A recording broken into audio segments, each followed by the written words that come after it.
Hello there, and welcome to Science for Sleep, where curiosity gets comfortable, ideas unfold slowly, and science becomes a gentle place to rest your thoughts. Tonight, we're going to spend some quiet time with a question that has fascinated dreamers, engineers, and physicists alike for more than a century. It's a question that stretches far beyond rockets and planets, far beyond even our own galaxy. The question is this: will faster-than-light travel ever be possible? It's an idea that appears again and again in stories. Starships leaping between stars in moments. Explorers crossing the galaxy in the span of a human lifetime. Messages sent instantly across unimaginable distances. It sounds so natural in fiction that we sometimes forget how enormous the challenge really is. Light itself moves at about 300,000 kilometers per second, fast enough to circle Earth more than 7 times in a single heartbeat. And yet, even at that incredible speed, light still takes over 4 years to reach the nearest star beyond our Sun. That's the scale we're talking about tonight. Not journeys between cities, or even between planets, but distances so large that the mind almost slides away from them, like trying to picture the entire ocean at once. But there's no need to hurry through any of this. There's no rush to understand everything at once. Instead, we'll move slowly, step by step, the way you might stroll along a quiet path, noticing small details as they come into view. Before we wander any further into the universe, though, I'd like to ask you something simple. Where are you listening from tonight? Are you lying in bed, lights dimmed, perhaps hearing the faint sounds of a city outside the window? Or maybe you're somewhere quieter, where the only background noise is the gentle hum of a heater or the distant whisper of wind. And what time is it for you right now? Late evening? The early hours of the morning? Or perhaps one of those in-between moments when sleep feels close but not quite settled?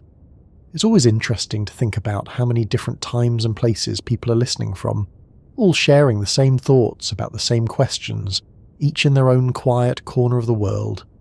And if you find this kind of slow, curious journey relaxing, if you enjoy letting your mind drift through science at an easy pace, I'd be very grateful if you gave the video a like or subscribe to the channel. It helps this small, calm space reach others who might need a peaceful way to wind down at the end of the day. Now let's settle in and begin. Faster-than-light travel is one of those ideas that sits right on the border between imagination and reality. It's not purely fantasy, because scientists really do study it. Papers are written about it. Equations are explored. Serious researchers spend years thinking about whether space itself might allow shortcuts or unusual paths that could make distant stars easier to reach. At the same time, it's not something anyone has ever achieved. No spacecraft has come close to the speed of light, let alone exceeded it. Even our fastest probes, launched with extraordinary care and precision, move at speeds that are tiny compared to light. If light were a jetliner crossing the ocean in a few hours, our spacecraft would be more like bicycles slowly rolling along the runway. And yet, the dream persists. Part of the reason is simple curiosity. Humans have always wanted to go farther. Once, crossing an ocean seemed impossible. Once, flying through the air seemed impossible. Once, reaching the moon felt like a distant fantasy. So it's natural to wonder whether faster-than-light travel might simply be another step along that long path of exploration. But another reason the idea fascinates us is that it touches something deeper than engineering. It touches time itself. Because when you talk about travelling faster than light, you're not just talking about speed. You're talking about the structure of the universe. You're talking about the rules that govern space, time, cause, and effect. And those rules are not always as simple as they appear at first glance. To understand why faster-than-light travel is so difficult, we need to begin with a very basic question. Why is there a speed limit at all? In everyday life, speed limits feel like human inventions. Roads have speed limits because of safety. Machines have limits because of materials and friction. But the speed of light is different. It's not imposed by traffic signs or engineering constraints. It seems to be woven into the fabric of reality itself. That realization didn't come easily. For thousands of years, people assumed that light travelled infinitely fast. When you lit a candle, the room appeared bright instantly, or so it seemed. There was no obvious delay, no sense of motion. Light felt immediate, almost magical. It wasn't until the 17th century that scientists began to notice something curious. Observations of Jupiter's moons suggested that light actually took time to travel. Tiny differences in timing, measured across enormous distances, revealed that light had a finite speed. It was fast, unbelievably fast, but not infinite. Once that was understood, a new question emerged. Why that speed? Why not faster? Why not slower? For a long time, no one knew. Then, in the early 20th century, a young physicist named Albert Einstein began to rethink how space and time themselves worked, and what he discovered changed everything. But we'll come to Einstein a little later. For now, it's enough to say that the speed of light isn't just the speed of light, it's the maximum speed at which cause and effect can travel. It's the fastest speed at which information can move. It's the pace at which the universe allows events to influence one another, and that makes it very special. Imagine for a moment, what would happen if information could travel instantly, or faster than light? Signals could arrive before they were sent. Effects could appear before their causes. The order of events could become tangled in ways that would make the universe very difficult to understand, and perhaps even impossible to predict. That's one of the reasons physicists take the speed of light so seriously. It's not just about moving fast, it's about preserving the consistency of reality itself. Still, the universe is full of surprises, and sometimes, when scientists look closely at the equations of physics, they find possibilities that are strange, subtle, and not immediately obvious. For example, there's a difference between moving through space faster than light and changing the structure of space itself.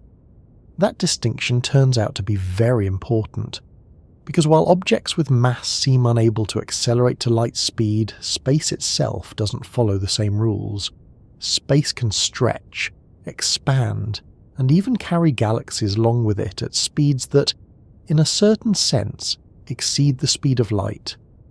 That might sound surprising, but it's a real observation. The universe is expanding, and distant galaxies are moving away from us so quickly that their separation grows faster than light could travel between them. They're not breaking the rules of relativity, because they're not moving through space faster than light. Instead, the space between us and them is growing. That small distinction has inspired decades of speculation. If space can expand faster than light, could it be manipulated? Could a spacecraft somehow ride a distortion of space, rather than trying to accelerate through it in the ordinary way? These ideas lead to concepts like warp drives and wormholes, which we'll explore gradually as we continue. But for now, it's enough to let the question linger in the background, like a distant star just beginning to rise. Another reason faster-than-light travel feels so compelling is that the universe is unimaginably large.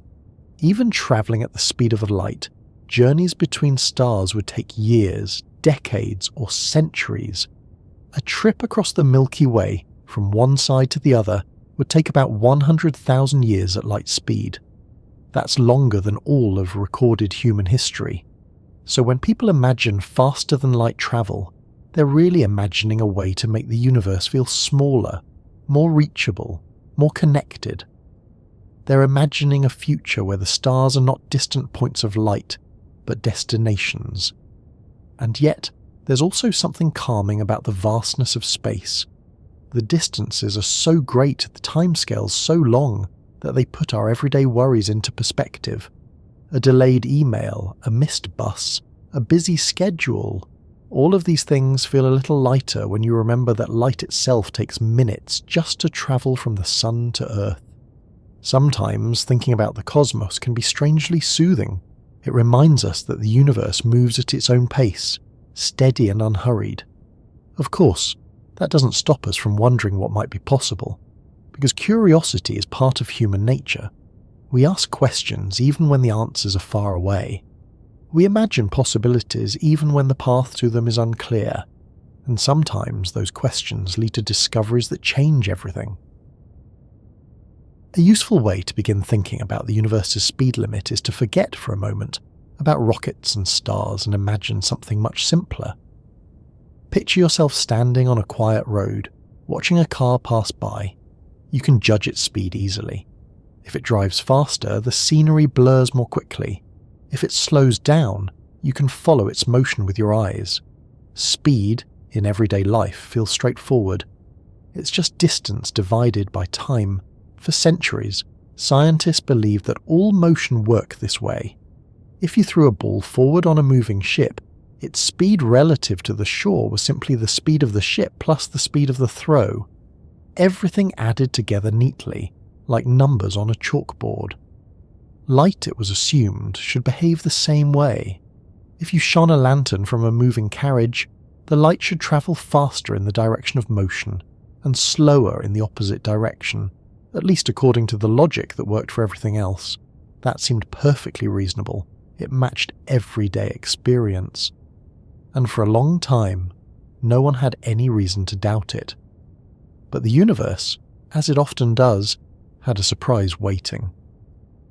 During the 19th century, scientists began to measure the speed of light with increasing precision.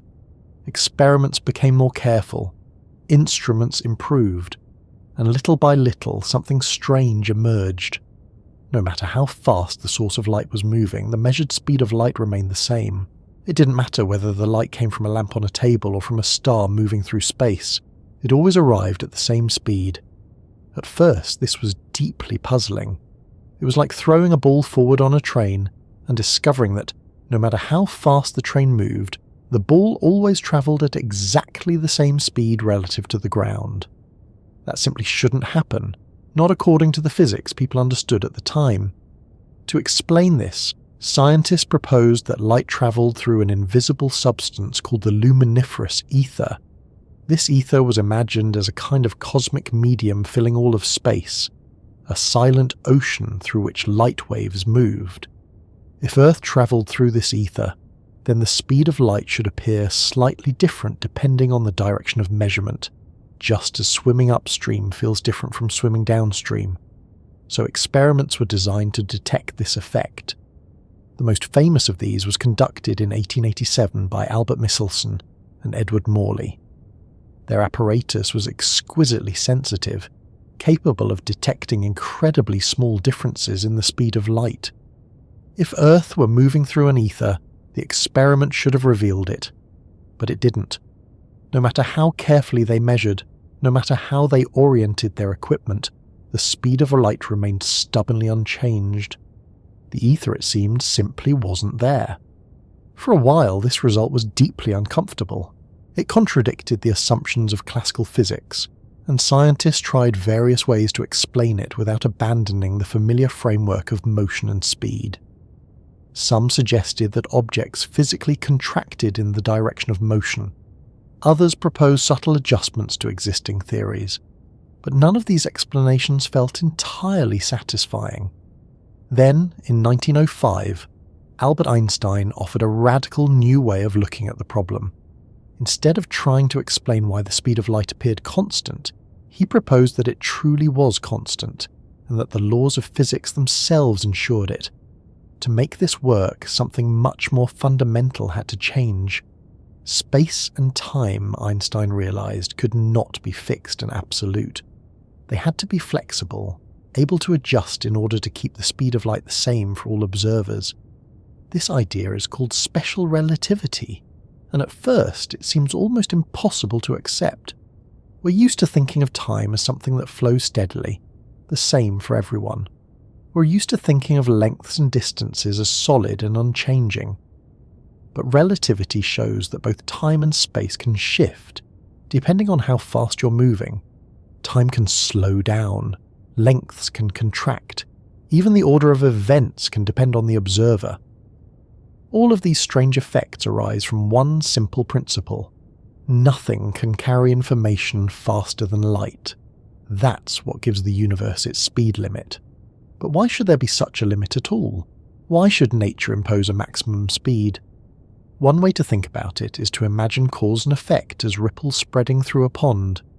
When you drop a pebble into water, the ripples move outward at a fixed speed determined by the properties of the water. No signal can travel faster than those ripples, because the ripple itself is the mechanism by which disturbances propagate. In a similar way, light represents the fastest way that changes can spread through space. It's not just light itself that's limited to this speed. Gravity, electromagnetic signals, and any form of information all obey the same limit. This is not a restriction imposed by engineering or materials, it's a feature of the structure of space-time itself. Another way to see why faster-than-light motion is problematic is to consider what would happen if it were allowed. Imagine sending a message faster than light. Under certain circumstances, according to relativity, that message could be received before it was sent, at least from the perspective of some observers. That would mean effects could precede causes. You might receive a reply to a question before you asked it. You might observe an event happening before its origin occurred. The universe would become tangled in contradictions. Physics relies on the idea that causes led to effects in a consistent order. This doesn't just make the universe easier to understand. It appears to be built into the way reality operates.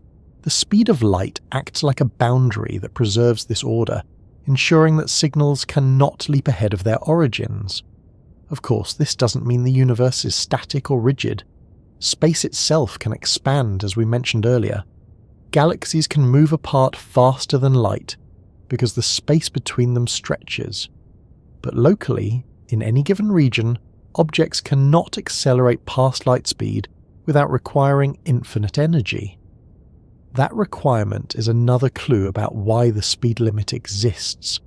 As an object moves faster and faster, its energy increases. At everyday speeds, the increase is small and barely noticeable. But as you approach the speed of light, the energy required to accelerate further grows enormously. Closer and closer to light speed, the required energy climbs toward infinity. And infinity in physics is often a sign that something cannot happen in practice. It's like trying to climb a hill that becomes steeper and steeper the higher you go, until the slope becomes vertical and then overhangs completely. No matter how much effort you apply, you can never reach the top, because the path itself prevents it. This is why particles with mass cannot reach the speed of light. Only massless particles like photons naturally move at that speed. Even the most powerful particle accelerators on Earth, machines that use enormous energies to push particles to incredible velocities, can only bring them closer and closer to light speed, never quite reaching it. And yet, the story doesn't end there. Because while relativity sets strict limits on objects moving through space, it leaves open intriguing possibilities involving the geometry of space itself. The equations of general relativity allow for solutions in which space can curve, stretch, or connect distant regions in unexpected ways. These solutions don't break the speed limit in the usual sense, but they suggest that the universe might have shortcuts, paths that reduce the effective distance between 2 points. It's a bit like walking across a sheet of paper. If you fold the paper so that 2 distant points touch, you can step from one to the other without crossing the entire surface. From the perspective of the surface, you've taken a shortcut. Ideas like warp drives and wormholes grow from this insight. They don't rely on objects exceeding light speed locally. Instead, they imagine reshaping space so that the journey becomes shorter. Whether such things are physically possible is another question entirely, one that scientists continue to investigate with careful skepticism. For now, it's enough to appreciate how remarkable the speed limit of the universe really is. It's not just a number, it's a fundamental property of reality, woven into the structure of space and time. And perhaps there's something quietly comforting about that.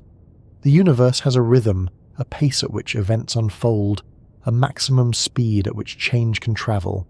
It's steady, reliable, and deeply consistent. The same in every direction.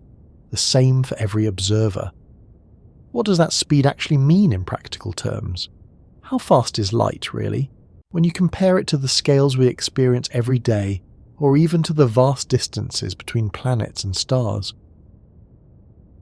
To get a feeling for what the speed of light really means, it helps to slow the idea down and bring it closer to everyday experience. Numbers like 300,000 kilometers per second are so large that they tend to lose meaning. The mind hears them, recognizes that they are impressive, and then quietly gives up trying to picture them. So instead of thinking in abstract figures, let's translate light speed into things we can imagine more easily. Start with the Earth itself. The circumference of our planet measured around the equator is about 40,000 kilometers. Light, moving at its usual pace, could circle the entire Earth a little more than 7 times in a single second. If you could watch a beam of light travelling just above the surface, it would zip around the planet again and again before you even finish saying the word second. That alone is striking, but we can bring it even closer. Imagine turning on a flashlight in a dark room. The light reaches the walls almost instantly, so quickly that there is no noticeable delay at all. Even in a large stadium, the light arrives in a tiny fraction of a second. On human scales, light feels instantaneous. For most of human history, people assumed it actually was. The illusion of instant travel works only because the distances around us are small compared to the vastness of space. Once distances grow large enough, even light begins to take time. Consider the Moon. It's about 380,000 kilometers away from Earth. Light takes just over 1 second to travel that distance. That means when astronauts stood on the lunar surface and spoke to mission control, their voices took about a second to reach Earth, and another second for the reply to return. Conversations had a noticeable pause, a gentle rhythm of speaking and waiting that reflected the finite speed of signals. You can still hear this delay in recordings from the Apollo missions. It's subtle, but once you notice it, you realize that even at light speed, distance matters. Now think about the sun. Sunlight takes about 8 minutes to reach Earth. When you stand outside on a warm afternoon, the light warming your skin actually left the sun 8 minutes earlier. If the sun were to vanish suddenly, which thankfully is not something we expect to happen, Earth would continue orbiting and shining under sunlight for those 8 minutes before anything changed. That's how long it takes information to cross the gap between us and our nearest star, and that's just the nearest one. The closest star system beyond the Sun, Proxima Centauri, is about 4.2 light-years away. A light-year is the distance light travels in a year, roughly 9.5 trillion kilometers. So when we say that star is 4.2 light-years away, we mean that its light takes more than 4 years to reach us. In other words, when you look at Proxima Centauri in the night sky, you are seeing it as it was more than 4 years ago. The light arriving at your eyes began its journey when many of the things happening in your life today had not yet occurred. Perhaps a different season, a different routine, a different set of worries or plans. This is one of the quiet, remarkable truths of astronomy. Looking into space is also looking into the past, but it also highlights why faster-than-light travel captures the imagination so strongly. Even at the speed of light, journeys between stars are measured in years. A trip across the Milky Way at light speed would take about 100,000 years. That's longer than recorded human civilization has existed. So when science fiction shows characters crossing the galaxy in hours or days, it isn't just a small exaggeration, it's a leap across an enormous gap between what physics currently allows and what storytelling finds convenient. Still, understanding the scale of light speed doesn't just involve distances, it also helps to compare it with speeds we know. A commercial airplane travels at about 900 kilometers per hour. A high-speed train might reach 300 kilometers per hour. A car on a highway might move at 100 kilometers per hour. Even the fastest jet aircraft, flying at several times the speed of sound, are moving at only a few thousand kilometers per hour. Compared to light, these speeds are almost motionless. To see how dramatic the difference is, imagine a race between a beam of light and a jet airplane travelling around the Earth. The light would circle the globe more than 7 times in the time it took the airplane to travel a single kilometre. And spacecraft, despite their impressive technology, are not much faster on this scale. The Parker Solar Probe, one of the fastest human-made objects ever built, reaches speeds of around 700,000 kilometers per hour when it swings close to the Sun. That sounds extraordinary, and it truly is. But light travels more than 400 times faster still. Another way to picture this is to imagine shrinking light speed down to something familiar. Suppose the speed of light were the speed of a car driving at 100 kilometers per hour. On that same scale, the fastest spacecraft would be crawling forward at only a few centimeters per hour, slower than the growth of a fingernail. That's the challenge of interstellar travel. Space is not just big, it is vast beyond everyday comparison. Even signals travelling at light speed face noticeable delays when distances grow large enough.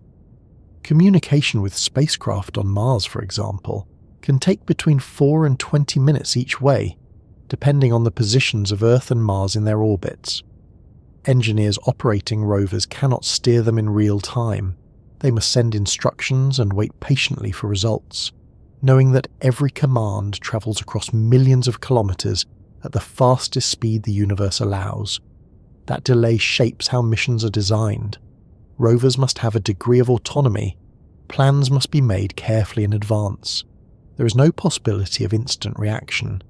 And once we begin imagining journeys to the outer planets or beyond, the delays grow longer still. Signals to Jupiter take about 40 minutes for a round trip. To Saturn, it can take more than 2 hours. To the edge of the solar system, where the Voyager probes now travel, messages take well over a day to arrive and return. These timescales remind us that even light speed, astonishing as it is, does not erase distance. It only makes the vastness manageable enough for us to explore with patience. There is another aspect of light speed that becomes clearer when we think in everyday terms. At low speeds, like those we experience in daily life, time behaves in a way that feels perfectly ordinary. Seconds pass at the same rate for everyone nearby. Clocks agree with each other. Motion does not noticeably change the flow of time. But as speeds increase and approach light speed, time itself begins to behave differently. This effect, known as time dilation, means that a clock moving very fast will tick more slowly compared to one at rest. At the speeds of airplanes or spacecraft, the effect is extremely small, measurable only with precise instruments. Atomic clocks flown on airplanes have confirmed it, but the difference is tiny, fractions of a microsecond. Still, the principle is real, and it becomes dramatic as speeds approach light speed. If a spacecraft could travel at 99% of light speed, time for the travellers would pass more slowly than for people on Earth. A journey that felt like a few years on board might correspond to decades passing at home. This is one reason relativistic travel, even without exceeding light speed, leads to strange and sometimes unsettling consequences. The universe allows such journeys in principle, but they come with effects that challenge our intuitive sense of time and aging. Another interesting point is that nothing with mass has ever been observed reaching light speed. Particles and accelerators come very close, moving at more than 99.99% of light speed, but never quite reaching it. Each additional fraction of speed requires more energy than the last, as if the universe were quietly resisting the attempt. It's not a sharp wall or a sudden barrier. It's more like a slope that becomes steeper and steeper until further progress demands more energy than any machine could realistically provide. All of this helps explain why faster-than-light travel remains such a difficult problem. The speed of light is not just another speed. It is built into the structure of space and time. It defines how quickly cause can lead to effect, how fast information can travel, how distant parts of the universe remain connected. And yet, despite all these limits, physicists continue to explore possibilities. Because while nothing with mass can accelerate past light speed through space, the geometry of space itself is more flexible than it first appears. General relativity, Einstein's theory of gravity, describes space not as a rigid stage but as something that can bend, stretch, and curve. Under certain conditions, distances can change in ways that resemble shortcuts. paths where the effective journey becomes shorter without violating the local speed limit. These ideas are still theoretical, and many of them involve conditions far beyond anything we can create. But they show that the question of faster-than-light travel is not entirely closed. It lives in that interesting territory where physics sets firm rules, yet still leaves room for curiosity. For now, though, it's worth pausing to appreciate just how remarkable light speed already is. Every beam of sunlight, every radio signal, every image transmitted across the world travels at this same fundamental pace. It connects distant places, carries information, and shapes the rhythm of the cosmos. By the time scientists began to understand just how unusual the speed of light really was, the old picture of the universe was starting to feel strained. Measurements no longer matched expectations. Assumptions that had worked for centuries were beginning to crack in small but persistent ways, like hairline fractures appearing in glass. The laws of motion described by Isaac Newton were still extraordinarily useful, still accurate for everyday life, but there were now hints that they were not the complete story. Into this situation stepped Albert Einstein, a young patent clerk who, at the time, was not working in a grand laboratory or surrounded by teams of assistants. Much of his thinking happened quietly, in spare moments, through what he liked to call thought experiments. He would imagine scenarios in his mind and follow them carefully, step by step, asking what the laws of physics would allow and what they would forbid. One of his favourite questions was deceptively simple. What would it look like to ride alongside a beam of light? It sounds almost playful, like the sort of question someone might ask while watching sunlight stream through a window. But when Einstein examined it closely, he realised it led to a serious contradiction. According to the physics of his time, if you moved fast enough to keep pace with a light wave, you should see that wave frozen in space, like a ripple in water that had stopped moving. But no one had ever observed such a thing, and the equations of electromagnetism suggested it could not happen. Light always moved at the same speed, no matter how fast the observer travelled. That realisation became the starting point for special relativity, published in 1905. The theory rests on two principles that sound simple when stated plainly. First, the laws of physics are the same for all observers moving at constant speeds relative to one another. Second, the speed of light in a vacuum is the same for all observers, regardless of their motion or the motion of the source. At first glance, these ideas do not seem especially radical, but when you follow them to their logical conclusions, they lead to a universe that behaves very differently from what common sense suggests. To see why, imagine two observers.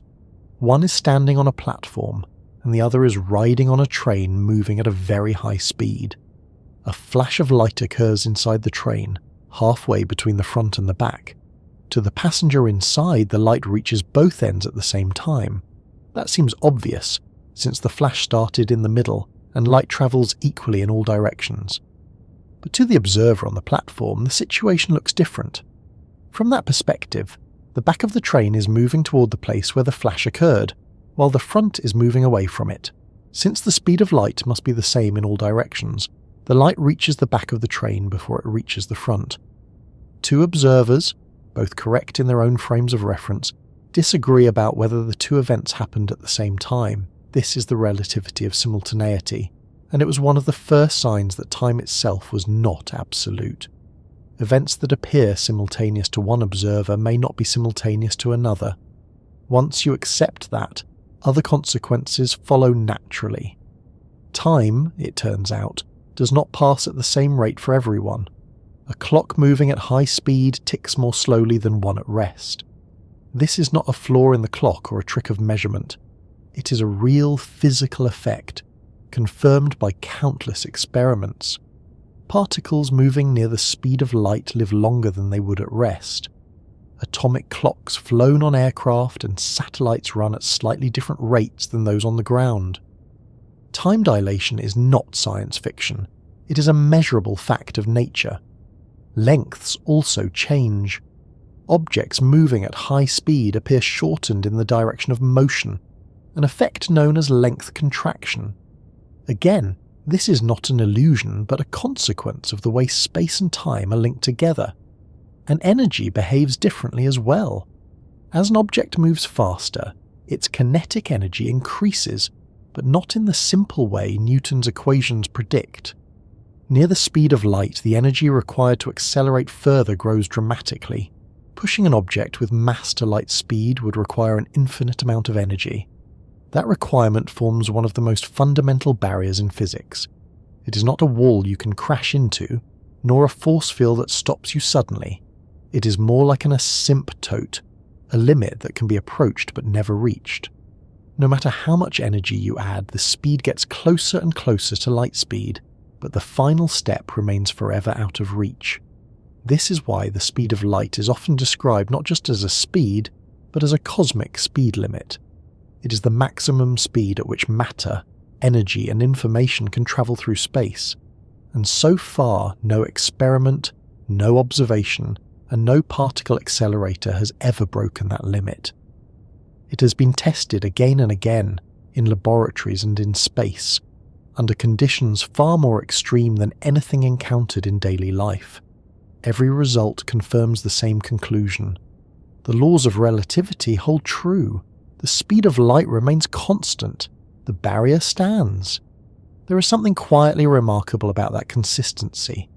The same rules apply everywhere we look, from the smallest particles to the largest galaxies. A photon emitted billions of years ago follows the same principles as a photon produced in a laser today. But relativity did not stop with special relativity. A decade later, Einstein extended his ideas to include gravity, creating the theory of general relativity. In this new picture, gravity was no longer a force pulling objects together, as Newton had described it. Instead, gravity emerged from the curvature of space-time itself.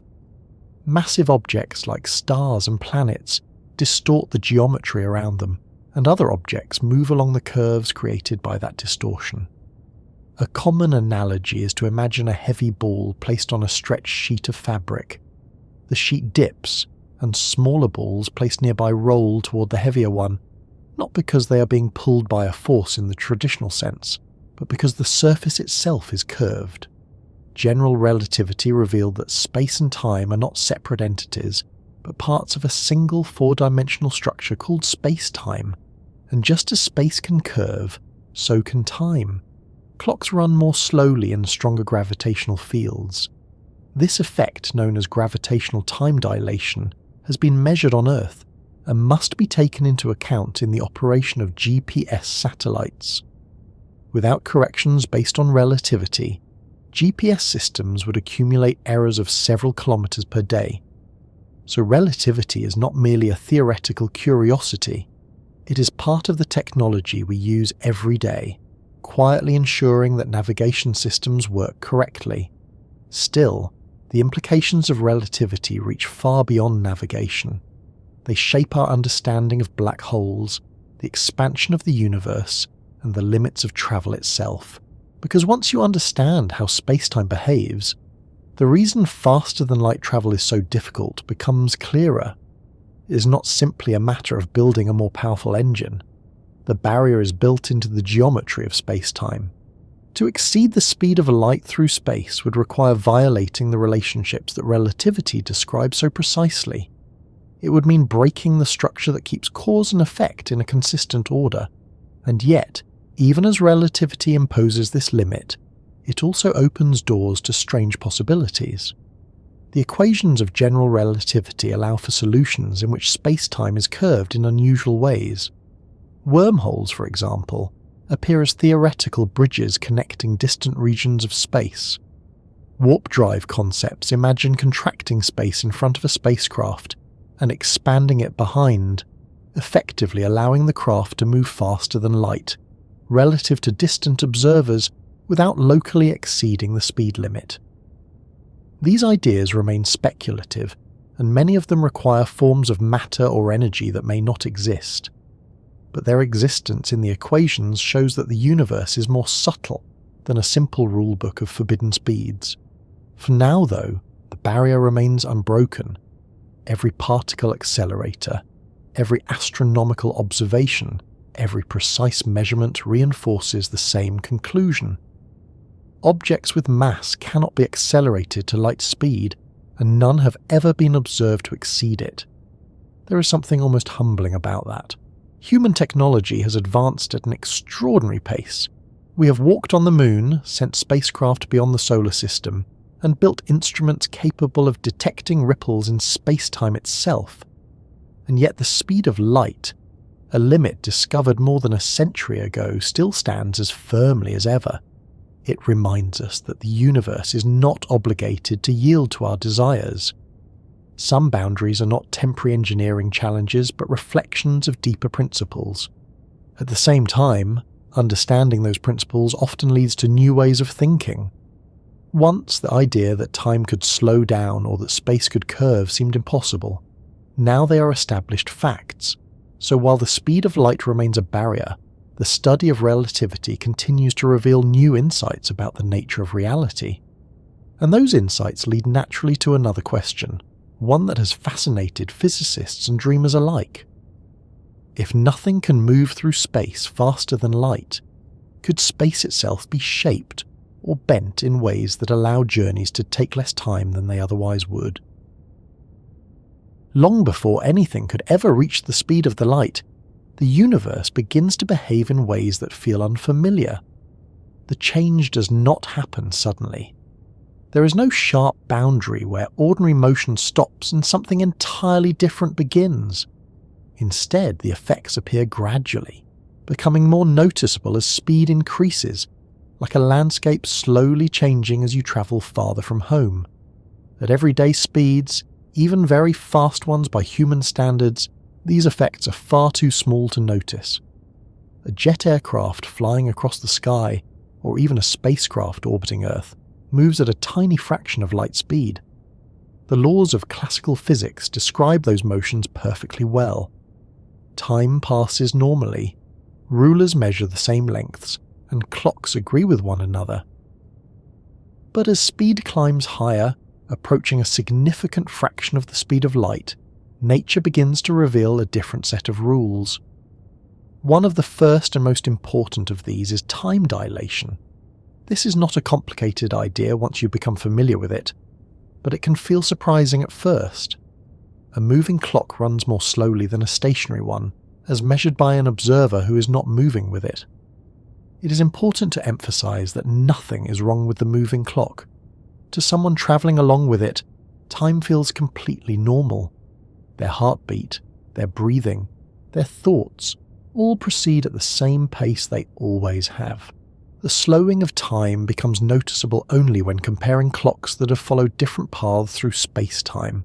This effect has been measured many times. One of the clearest confirmations comes from particles called muons, which are produced when cosmic rays strike the upper atmosphere. Muons have a very short lifetime.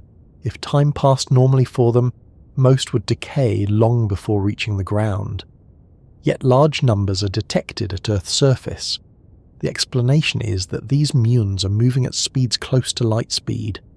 From our perspective, their internal clocks run more slowly, allowing them to survive long enough to reach detectors. From the muons' perspective, something slightly different happens, involving the contraction of distance, which we will come to in a moment. Both descriptions are correct depending on the frame of reference. Time dilation is not merely theoretical. Atomic clocks flown on high-speed aircraft and satellites tick at slightly different rates than identical clocks on the ground. The differences are tiny, but they are measurable and must be accounted for in systems like GPS, which rely on extremely precise timing. As speeds increase further, the effect becomes dramatic. If a spacecraft could travel at 99% of the speed of light, time for the people on board would pass much more slowly than for those on Earth. A journey lasting a few years for the travellers might correspond to decades passing at home. This leads to one of the most famous thought experiments in relativity, often called the twin paradox. Imagine two twins.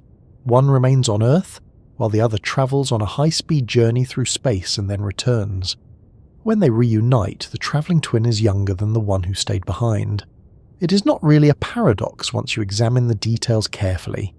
but it does challenge our everyday intuition. We're used to thinking of time as universal, the same for everyone everywhere. Relativity shows that time depends on motion and gravity, and that different observers can experience different amounts of elapsed time between the same two events. Time is not the only thing that changes near light speed. Length behaves differently as well. An object moving at high speed appears shorter in the direction of motion, as measured by an observer at rest. This effect is called length contraction. Again, it is not something the travellers themselves would notice. From their perspective, their spacecraft remains the same size. But to an outside observer, distances along the direction of motion shrink. This effect helps explain the muon experiment from another point of view. To the muon moving toward Earth at nearly light speed, the thickness of the atmosphere is reduced because of length contraction. The distance it must travel is shorter, allowing it to reach the ground before decaying. Time dilation and length contraction are two sides of the same underlying structure, the geometry of spacetime. They are not separate phenomena, but different ways of describing the same reality. There are other effects as well, some less widely known but equally fascinating. One of these is the relativistic Doppler effect. We are familiar with the ordinary Doppler effect in sound. When an ambulance approaches, the pitch of its siren sounds higher, and when it moves away, the pitch drops. Light behaves in a similar way, but at high speeds the effect becomes extreme. If you were travelling toward a source of light at a significant fraction of light speed, the light would appear shifted toward higher frequencies, moving from red toward blue, and eventually into ultraviolet or even X-rays. Travelling away, the opposite would occur, with light shifting toward longer wavelengths, eventually becoming invisible. This shift is not merely a curiosity. It has real consequences for any hypothetical high-speed spacecraft. The light from stars ahead would grow increasingly energetic, potentially becoming hazardous radiation. The darkness behind would deepen as visible light shifted into infrared and radio wavelengths. Another effect is relativistic aberration. At very high speeds, the direction from which light appears to arrive changes. Light from stars that would normally be visible to the side appears to crowd toward the forward direction, concentrating into a bright region ahead of the spacecraft while the rest of the sky darkens. The view from such a vessel would be unlike anything we experience on Earth. The familiar pattern of constellations would distort. The sky ahead would glow intensely, while behind the stars would seem to thin and fade. There is also the question of energy. As an object accelerates closer to the speed of light, its kinetic energy increases dramatically. Each additional increment of speed requires more energy than the last. Near light speed, the required energy grows so large that it becomes effectively unattainable. This is not because engines are insufficient or fuel is scarce, but because of the fundamental relationship between energy and motion described by relativity. The equations show that accelerating a mass to light speed would require infinite energy, which is another way of saying it cannot be done. Even reaching speeds close to light speed would demand enormous resources. The fuel required, the heat generated, and the need to shield against radiation and interstellar particles all present formidable challenges. And there is one more practical concern that becomes serious at high speeds. Space, though often described as empty, is not completely empty. Tiny particles of dust and gas drift between the stars. At ordinary speeds, they pose little danger, but at a significant fraction of light speed, even a microscopic particle can strike with the energy of an explosive. Protecting a spacecraft travelling at such velocities would require shielding far beyond anything currently built, or perhaps entirely new approaches to deflecting or vaporizing particles before impact. All of these effects together paint a picture of travel near light speed that is both fascinating and daunting. The physics allows it in principle, but the practical difficulties are immense, and the consequences for time, perception, and safety are profound. And yet, there is also something quietly intriguing about the idea. Travelling at such speeds would not only be a journey through space, but also a journey through time, in a very real sense. A crew departing Earth might return to find that generations had passed, that cities had changed, that history had moved forward while their own experience unfolded more slowly. It raises questions not only of engineering but of psychology and human experience. What would it feel like to leave behind everyone you know, knowing that even if you return, the world you remember may no longer exist in the same way? These are questions that belong as much to philosophy as to physics. Still, approaching light speed, extraordinary as it is, does not actually break the cosmic speed limit. The barrier remains in place, unbroken. Relativity allows motion arbitrarily close to light speed but never beyond it. After seeing how stubborn the speed of light barrier appears to be, many physicists gradually began to ask a different kind of question. Instead of wondering how to push a spacecraft faster and faster through space, they started wondering whether the journey itself could be shortened. That shift in thinking may sound subtle, but it changes everything. To see why, imagine a long walk across a field. If you want to reach the other side more quickly, the obvious solution is to walk faster. But there is another possibility. If the field itself could shrink, or if a shortcut path suddenly appeared, you could arrive sooner without ever increasing your walking speed. The speed limit of your legs would remain the same, yet the trip would take less time. In a very loose way, this is the idea behind bending space. It turns out that space is not a rigid, unchanging stage on which events unfold. According to general relativity, space and time form a flexible structure that responds to mass and energy. Large objects like stars and planets curve space-time around them, and that curvature affects how objects move. This is not just a mathematical idea, it has been observed repeatedly. Light passing near the sun bends slightly because of the sun's gravity. Clocks run at different rates depending on their altitude in Earth's gravitational field. Even the orbit of Mercury shifts in a way that Newton's equations alone cannot fully explain, but Einstein's theory predicts precisely, so space can bend. That much is certain. The next question is whether it can bend enough, and in the right way, to allow something like faster-than-light travel without actually breaking the cosmic speed limit. One of the first hints that this might be possible comes from the expansion of the universe itself. Observations show that distant galaxies are moving away from us, and the farther they are, the faster they recede. At great enough distances, the expansion causes galaxies to move away faster than light relative to us. This sounds like it violates relativity, but it does not. Those galaxies are not travelling through space faster than light. Instead, the space between us and them is expanding. Locally, nothing is exceeding the speed of light, but globally, distances are increasing faster than light could cross them. That distinction is subtle but very important. It suggests that the speed limit applies to motion through space, not necessarily to changes in the structure of space itself. Once physicists realized this, they began exploring theoretical solutions to Einstein's equations that involve unusual distortions of space-time. Some of these solutions describe regions where space contracts in one direction and expands in another, effectively carrying an object along without requiring it to move locally at extreme speed. One of the most famous of these ideas is the concept of a warp drive. The basic notion is surprisingly straightforward in principle, though extraordinarily difficult in practice.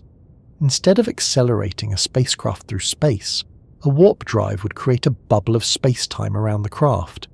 Space in front of the bubble would contract, while space behind it would expand. The craft itself would remain at rest within this bubble, never locally exceeding light speed, yet the bubble could move faster than light relative to distant observers. An analogy sometimes used is that of a moving walkway at an airport. You can stand still on the walkway while it carries you forward. Your own speed relative to the walkway is zero, but your speed relative to the building is greater. In the case of a warp drive, the walkway would be space-time itself. This idea was explored in detail in 1994 by physicist Miguel Alcubierre, who found a mathematical solution to Einstein's equations describing such a warp bubble. The solution showed that, at least on paper, faster-than-light travel might be possible without violating relativity. But there was a catch, and it was a large one. To create the required curvature of space-time, the equations demanded a form of matter with negative energy density, sometimes called exotic matter. This is not something we encounter in everyday life. All familiar matter has positive energy density. Exotic matter, if it exists at all, would behave in very unusual ways. There are small hints from quantum physics that negative energy densities can occur under certain conditions, such as in the Casimir effect, where closely spaced metal plates experience a tiny attractive force due to quantum fluctuations. But these effects are extremely small, far from what would be needed to power a warp drive.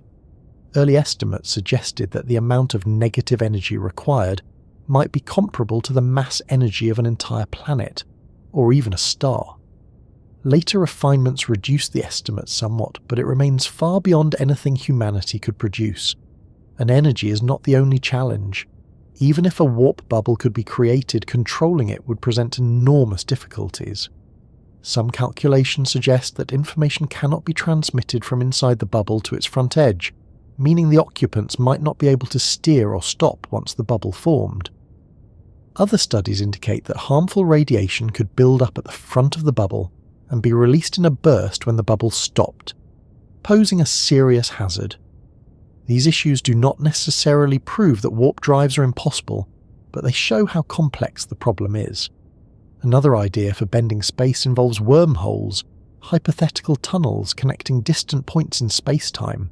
If such a tunnel existed, travelling through it could allow a journey of thousands of light-years to be completed in a much shorter time, because the path through the wormhole would be shorter than the path through normal space. A simple way to picture this is to imagine drawing two dots on a sheet of paper. The straight line distance between them might be long, but if you fold the paper so the dots touch, you can move from one to the other instantly. The folding represents a shortcut through a higher dimensional geometry. Wormholes appear in certain solutions of general relativity, and the mathematics describing them is well understood.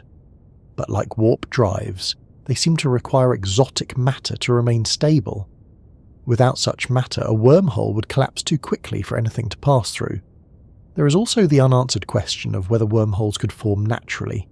Some theories suggest they might arise in extreme conditions, perhaps in the early universe or near black holes, but no observational evidence has confirmed their existence. Even if wormholes do exist, finding one, reaching it, and stabilizing it would present challenges far beyond our current capabilities. Still, the fact that these ideas emerge naturally from the equations of relativity is remarkable.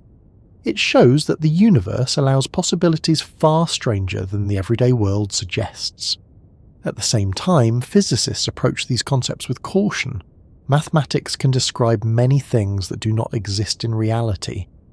The equations of fluid dynamics, for example, allow perfectly smooth flows that never become turbulent, yet real fluids almost always develop turbulence under the right conditions. Nature has a way of imposing additional constraints that equations alone do not reveal. There is also the question of energy on a cosmic scale. Bending space-time significantly requires enormous amounts of energy, because space-time is not easily reshaped. Gravity, though it feels weak in everyday life, governs the motion of stars and galaxies. Altering space-time enough to create a warp bubble or a stable wormhole would involve energies comparable to those found in astrophysical events. Another challenge is stability. Even small disturbances in the geometry of space-time can grow rapidly under certain conditions. A warp bubble or wormhole might require constant adjustments to remain intact, much like balancing a pencil on its tip requires continuous corrections. Despite these obstacles, research continues. Physicists explore theoretical models, refine calculations, and look for ways to reduce the energy requirements or identify new physical effects that might make such technologies more feasible. There is also growing interest in analog systems, laboratory experiments that mimic certain aspects of space-time behavior using fluids, optical materials, or other physical systems. While these experiments do not create real warp drives or wormholes, They help scientists understand the underlying physics more deeply. And even if faster-than-light travel through bending space remains far beyond reach, the process of studying these ideas often leads to unexpected discoveries. Many technologies we rely on today, from lasers to semiconductors to GPS, grew out of research that initially seemed purely theoretical. So the question of bending space is not only about reaching distant stars, it is also about understanding the universe at a deeper level, exploring the limits of what physics allows, and learning how space-time itself behaves under extreme conditions. There is something quietly fascinating about the thought that space, which feels so solid and unchanging in everyday life, is actually flexible. It can stretch, ripple, and curve. Massive objects shape it. Energy flows through it. Gravitational waves, first detected in 2015, travel across the cosmos as tiny vibrations in space-time itself, produced by collisions of black holes billions of years ago. We are living in a universe that is far more dynamic than it appears at first glance. And yet, even with all this flexibility, bending space in the ways required for faster-than-light travel remains an enormous challenge. The equations allow it in principle, but the practical requirements may be far beyond anything a civilization could achieve. Still, history reminds us to be cautious about declaring something impossible too quickly. There was a time when heavier-than-air flight seemed unattainable, when splitting the atom was unimaginable, when sending machines to other planets belonged only to fiction. Whether bending space will ever move from theory to reality is impossible to say, but the fact that we can even ask the question, that we can explore it mathematically and conceptually, speaks to the depth of our curiosity. And once the idea of reshaping space-time enters the conversation, another question naturally follows. If warp drives and wormholes are theoretically possible, even in a limited sense, what exactly do those ideas look like in detail, and how do physicists describe them when they try to turn imagination into equations?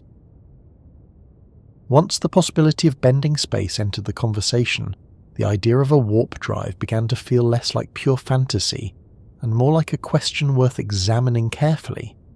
Not a promise, not a prediction, but a possibility written quietly in the language of equations waiting to be explored.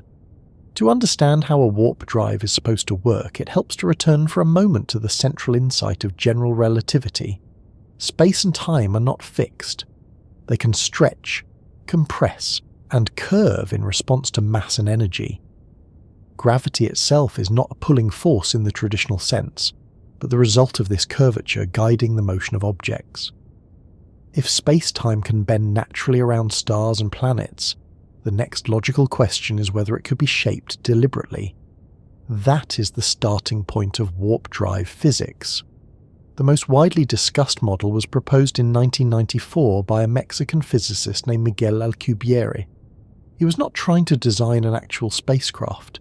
He was studying Einstein's field equations, exploring what kinds of space-time geometries those equations allow, and what he found was surprising. There exists a mathematical solution in which a region of space-time forms a kind of moving bubble. Inside this bubble, space-time remains relatively flat and calm. Outside it, space in front of the bubble contracts, while space behind it expands. The bubble itself moves forward, carried by this distortion of space-time.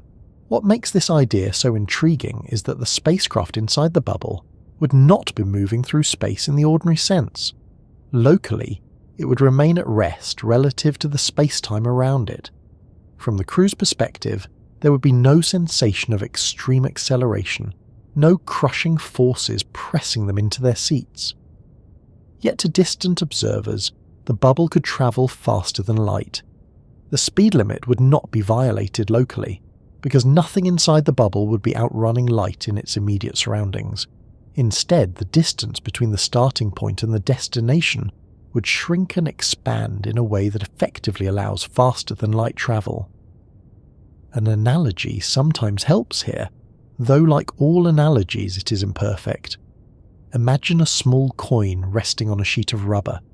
If you stretch the rubber behind the coin and compress it in front, the coin moves forward even though it never slides across the surface. The surface itself carries it along. In the warp-drive concept, space-time plays the role of that flexible surface.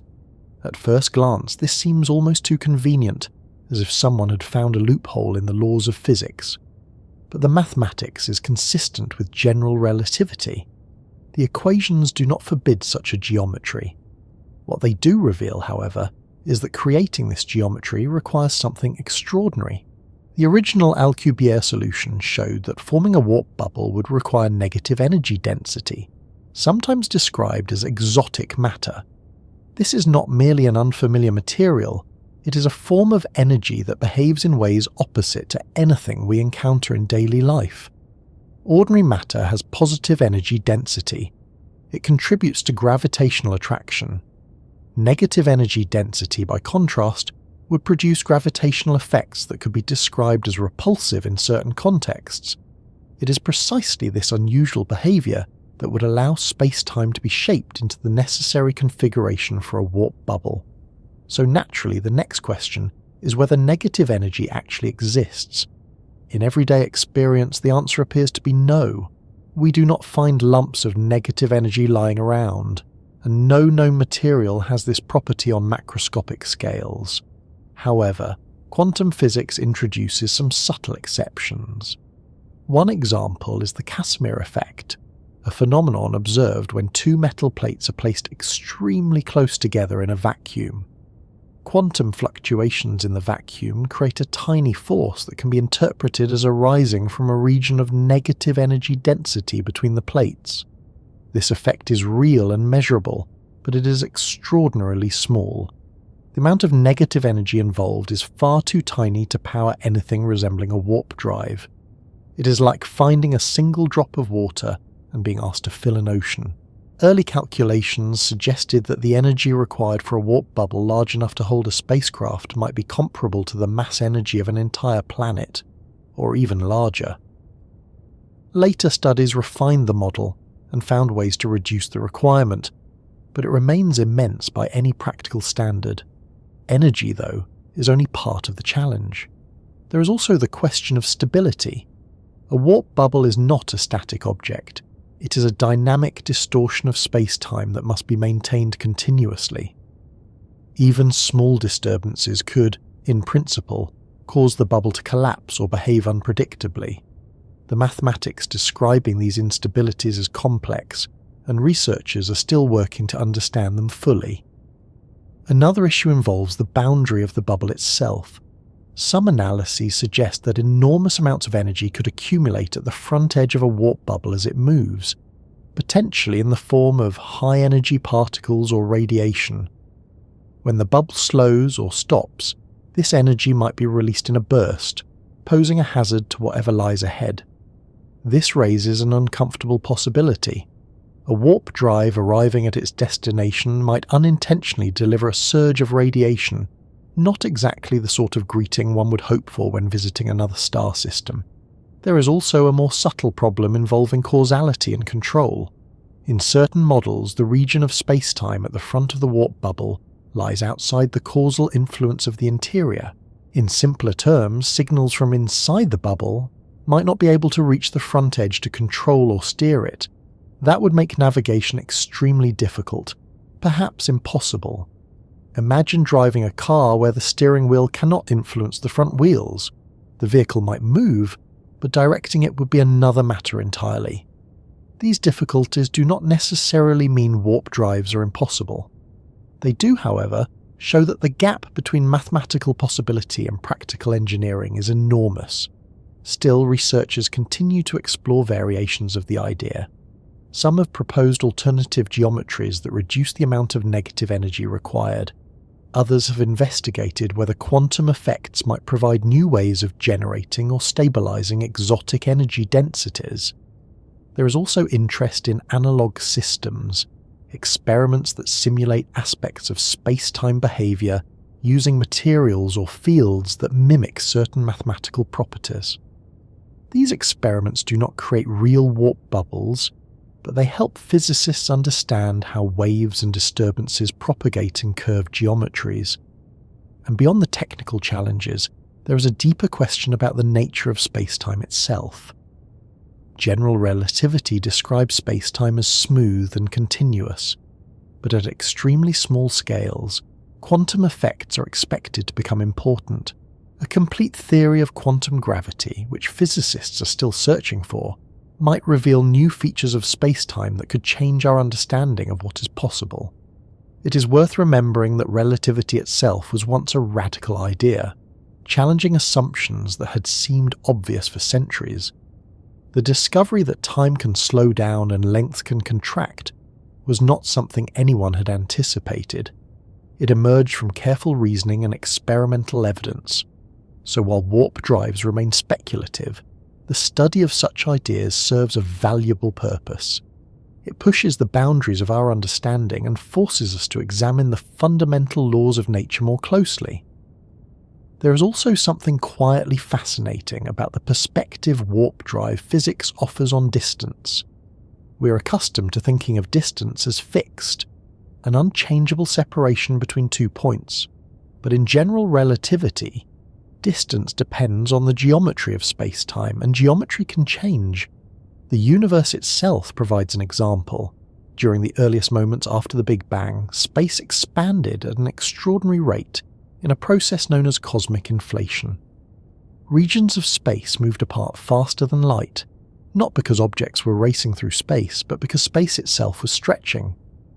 That event happened on a scale far beyond anything we could hope to reproduce, but it demonstrates that space-time is capable of behavior far stranger than everyday experience suggests.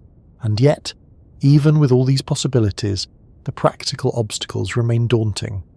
Generating the required energy, controlling the geometry of space-time, protecting passengers from radiation and collisions, navigating across interstellar distances, each of these challenges is formidable on its own.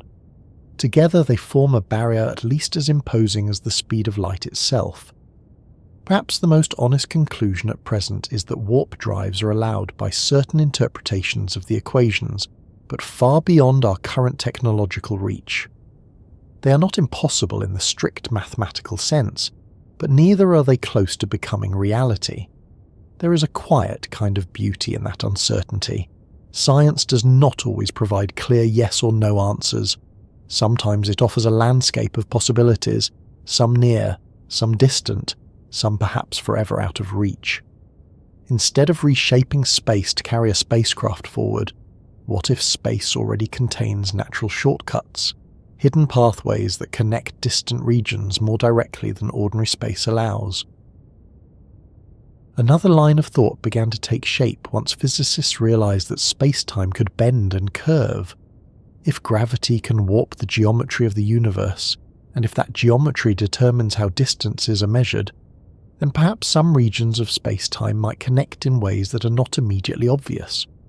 Perhaps two distant places might, under certain conditions, lie much closer together than they appear when measured along the ordinary paths we're used to imagining. That possibility is where the idea of wormholes comes from. To get a feeling for this, imagine again a flat sheet of paper. Draw 2 dots on opposite sides of the page. If you trace a path along the surface, the distance between them might be quite long. But if you gently fold the sheet so that the 2 dots touch, the separation becomes almost nothing. A tiny step would carry you from one point to the other. The paper in this example represents space-time. The folding represents a shortcut that does not exist in the flat geometry, but becomes possible when the geometry changes. Of course, real space-time is not a sheet of paper, and we cannot simply fold it with our hands, but Einstein's equations describe a flexible geometry, and when mathematicians explored those equations, they discovered solutions that resemble tunnels or bridges connecting distant regions. These structures came to be known as wormholes. The term itself is quite descriptive. Imagine an apple with a worm burrowing straight through its centre. The worm's tunnel provides a shortcut from one side of the apple to the other, far shorter than the path along the surface. In a similar way, a wormhole would connect 2 distant points in space-time through a shorter internal route. The first serious discussion of such structures appeared in the 1930s, when Einstein and physicist Nathan Rosen studied a particular solution of general relativity that linked two regions of spacetime. This concept became known as the Einstein-Rosen bridge. At the time, it was mainly a mathematical curiosity. No one knew whether such structures could exist in reality, or whether they would collapse too quickly for anything to pass through. Later studies suggested that most wormhole solutions are inherently unstable. The gravitational forces involved would cause the tunnel to pinch off almost instantly, closing before even a beam of light could traverse it. In that sense, they would be more like fleeting ripples than usable pathways. But the story did not end there. In the late 20th century, physicists began to explore whether certain conditions might allow a wormhole to remain open. The key requirement, once again, appeared to be exotic matter, material with negative energy density. Such matter could, in theory, counteract the natural tendency of the wormhole to collapse, holding the throat of the tunnel open long enough for something to pass through. This requirement places wormholes in a similar category to warp drives. The mathematics permits them, but the physical ingredients required to build or stabilize them may not exist in the necessary quantities. There is also the question of how a wormhole might form in the first place. Some theories suggest that tiny wormholes could arise naturally at extremely small scales due to quantum fluctuations in space-time. These hypothetical structures, sometimes called quantum foam, would be unimaginably small and short-lived, far from anything that could be enlarged or used for travel with current knowledge. Other ideas propose that wormholes might form in extreme astrophysical environments, perhaps near black holes or during the early moments of the universe. However, no observational evidence has confirmed the existence of any macroscopic wormhole. Astronomers have searched for signatures that might distinguish a wormhole from a black hole, such as unusual patterns of gravitational lensing. But so far, every candidate has turned out to be consistent with ordinary black holes. Even if a stable wormhole could be found or created, there would still be many practical challenges to overcome. One of the most significant involves tidal forces. Gravity near the throat of a wormhole could be extremely strong, potentially stretching and compressing anything attempting to pass through. Designing a wormhole that is both stable and gentle enough for a spacecraft to traverse would require precise control over its geometry, something far beyond present capabilities. There is also the matter of navigation. A wormhole connects two regions of space-time, but determining exactly where those regions are and ensuring that the exit leads to the desired destination would be a complex task. Space is not static. Stars move, galaxies rotate, and the universe itself expands. A wormhole entrance and exit would need to remain carefully aligned, or travellers might emerge far from where they intended, perhaps in interstellar space, with no nearby star for light or warmth. Another intriguing aspect of wormholes is their relationship with time. Under certain conditions, wormholes could, in theory, allow travel not only through space, but also through time. If one end of a wormhole experienced time dilation, perhaps by moving at high speed or existing in a strong gravitational field, the two ends could become offset in time. Passing through the wormhole might then allow a traveller to emerge in the past or the future relative to the entry point. This possibility raises a host of paradoxes and philosophical questions, many of which physicists have explored in detail. Some theories suggest that the laws of physics might prevent such paradoxes by forbidding the necessary conditions from arising. Others propose that multiple timelines or self-consistent histories could resolve the contradictions. For now, these ideas remain speculative, but they illustrate how deeply wormholes challenge our understanding of causality and the structure of reality. It is worth noting that wormholes, unlike warp drives, do not require a spacecraft to travel faster than light locally. The speed limit of relativity remains intact. The apparent faster-than-light travel arises because the path through the wormhole is shorter than the path through normal space. From the traveller's perspective, the journey might take minutes or hours, while light travelling outside the wormhole would require years. This distinction is subtle but important. It shows that the universe may permit shortcuts without allowing objects to outrun light in their immediate surroundings. Despite the enormous challenges, wormholes continue to be an active area of theoretical research. Physicists study their properties using the tools of general relativity, quantum field theory, and emerging ideas about quantum gravity.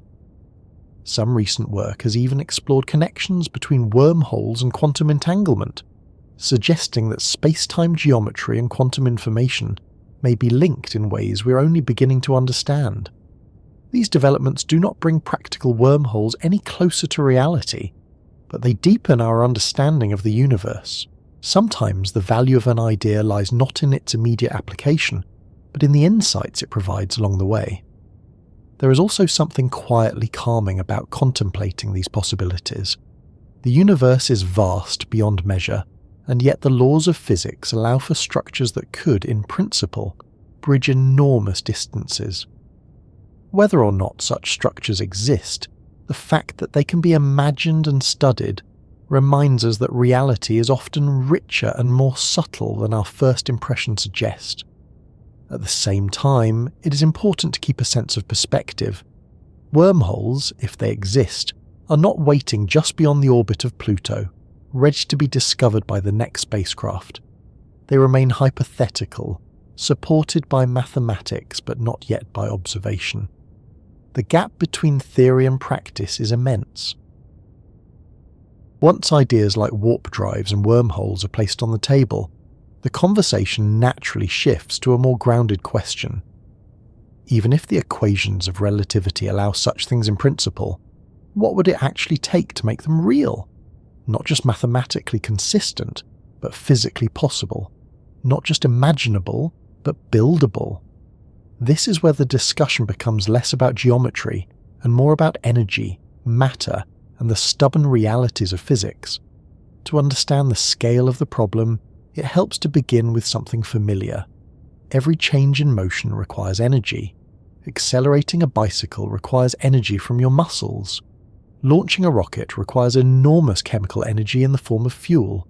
Sending spacecraft to other planets demands still more, because gravity must be overcome and high speeds must be reached. Energy is the price of doing anything in the universe, and when it comes to bending space-time, the price rises dramatically. General relativity tells us that mass and energy determine the curvature of space-time. The stronger the curvature you want, the more mass energy you must concentrate. A small object like a person produces an almost imperceptible curvature. A planet produces more. A star produces much more. A black hole produces curvature so extreme that even light cannot escape once it crosses the event horizon. Warp drives and traversable wormholes would require distortions of space-time far beyond anything produced by ordinary astronomical bodies, and those distortions would need to be controlled and sustained with precision. That immediately leads to the first major obstacle: the sheer quantity of energy involved.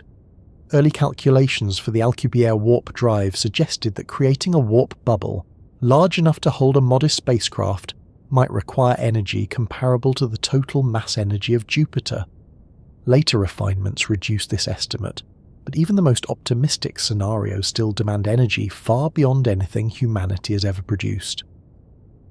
To put this in perspective, the total energy consumption of human civilization in an entire year is tiny compared to the energy released by a single large nuclear explosion, and even that is insignificant compared to the energy output of the Sun, which releases more energy in 1 second than humanity has used in all of history.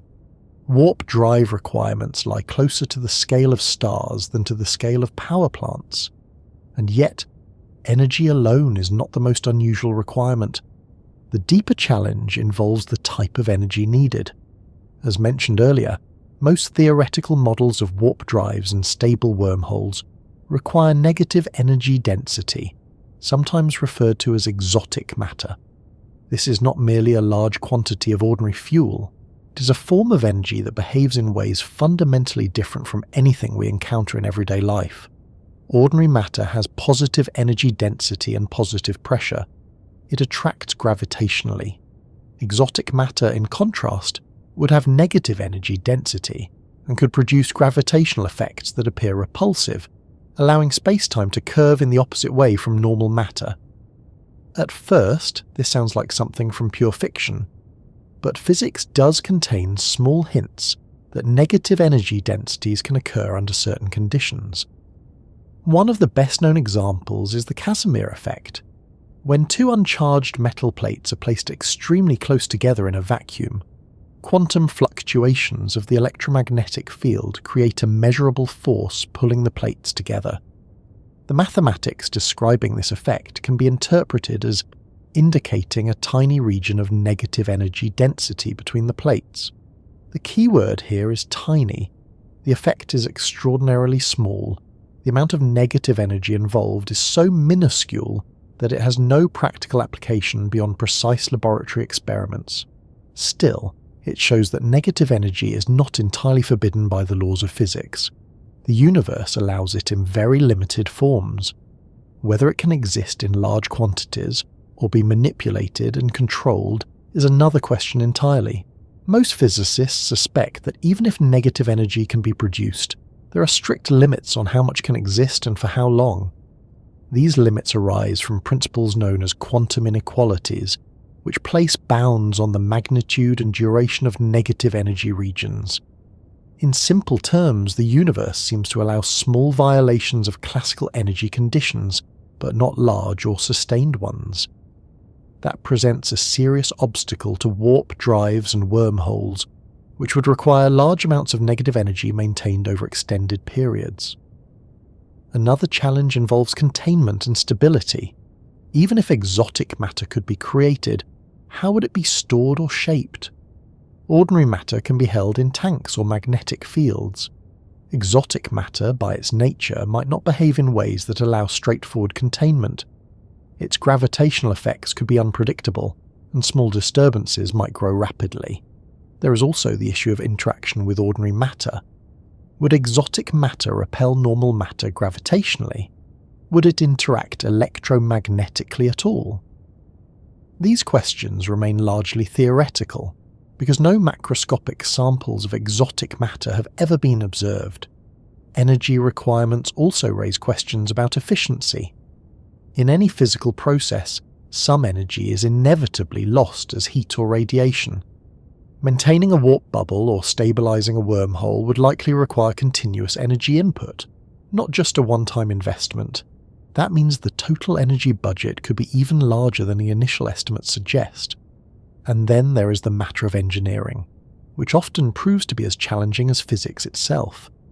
Even if a theoretical mechanism exists, translating it into a practical device involves materials, structures, control systems, and safety considerations. History offers many examples of ideas that were theoretically possible, but remained impractical for decades or centuries because the necessary technology did not yet exist. Heavier-than-air flight was understood in principle long before the Wright brothers. Nuclear energy was predicted by theory before reactors were built. Controlled fusion, though still elusive, is considered theoretically possible, but technologically challenging. Warp drives and wormholes may belong to a similar category, but at a much greater scale of difficulty. Another aspect that complicates the picture is the interaction between quantum mechanics and general relativity. These two pillars of modern physics describe nature extremely well in their respective domains, but they are not yet fully unified. At very small scales or very high energies, a complete theory of quantum gravity may be required to understand space-time behavior accurately. It is possible that such a theory will reveal new constraints that forbid macroscopic warp drives and wormholes. It is also possible, though less widely expected, that it will reveal new mechanisms that make them more feasible. At present, we simply do not know. There is also the question of observational evidence. So far, no natural phenomena have been conclusively identified as stable wormholes or warp-like structures. Black holes, neutron stars, and gravitational waves have all been observed and studied, but none show the properties required for faster-than-light shortcuts. This absence of evidence does not prove impossibility. but it does suggest that such structures, if they exist, are rare or difficult to form. Another point worth considering is the timescale of technological progress. Human civilization has advanced rapidly in some areas, but the gap between current capabilities and the requirements of spacetime engineering is enormous. Generating energies comparable to stellar outputs, manipulating exotic matter, and controlling spacetime geometry would require technologies far beyond anything now imaginable. And yet, it is worth remembering that scientific progress often occurs in unexpected ways. New discoveries can open paths that were previously invisible. The development of lasers, semiconductors, and nuclear magnetic resonance all arose from fundamental research that had no immediate practical goal. Studying the limits of physics sometimes leads to new tools and technologies, even if the original dream remains out of reach. There is also a philosophical dimension to this discussion. Faster-than-light travel is appealing not only because it would allow us to reach distant stars, but because it challenges our understanding of the universe. It forces us to ask what is truly fundamental and what might be flexible. It encourages us to explore the boundaries of knowledge. Even if warp drives and wormholes never become practical, the effort to understand them deepens our grasp of space-time, energy, and the quantum nature of reality. At the same time, there is a quiet realism in acknowledging the scale of the challenge. The universe is not easily reshaped. The laws of physics permit remarkable phenomena, but they also impose constraints that are not easily bypassed. For now, the problem of energy and exotic matter remains one of the greatest barriers to faster-than-light travel. It is not merely a matter of building better engines or larger spacecraft. It is a matter of discovering entirely new forms of matter and energy and learning how to manipulate space-time itself. Still, the exploration of these ideas continues, and each new study adds another small piece to the puzzle. Researchers refine models, test predictions, and look for clues in both theory and observation. And as we consider these enormous challenges, another question begins to emerge naturally. Even if the technical obstacles could somehow be overcome, what would happen to time itself if faster-than-light travel became possible? Would journeys through warped space-time create paradoxes, loops, or contradictions that challenge our understanding of cause and effect? The moment the discussion turns from energy and engineering to time itself, the subject of faster-than-light travel becomes even more complicated. Up to this point, most of the challenges we've explored have been physical ones. How much energy would be required? What kind of matter would be needed? Could space-time actually be shaped in the right way? These are enormous questions, but they still belong to the realm of physics and technology. Time introduces a different kind of difficulty.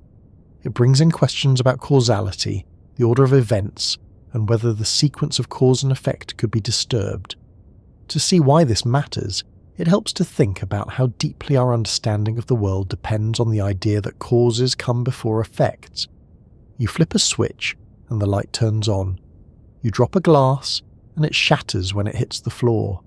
Every moment of experience follows this pattern.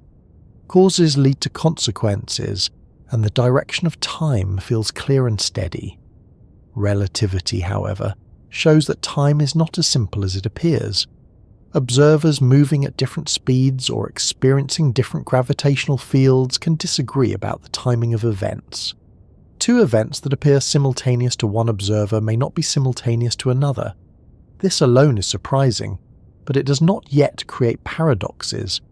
The sequence of cause and effect remains intact as long as nothing travels faster than light.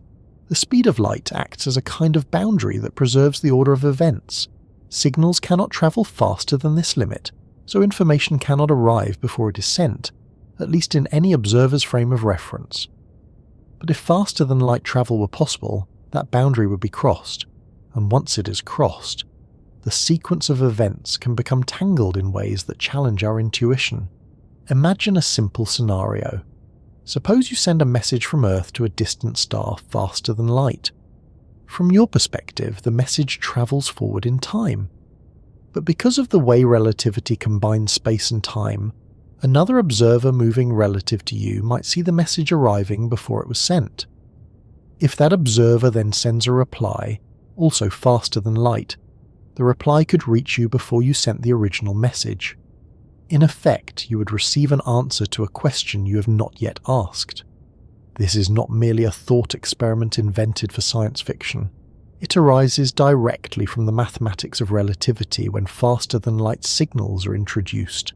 The problem is not just that time travel becomes possible. The problem is that logical contradictions can appear.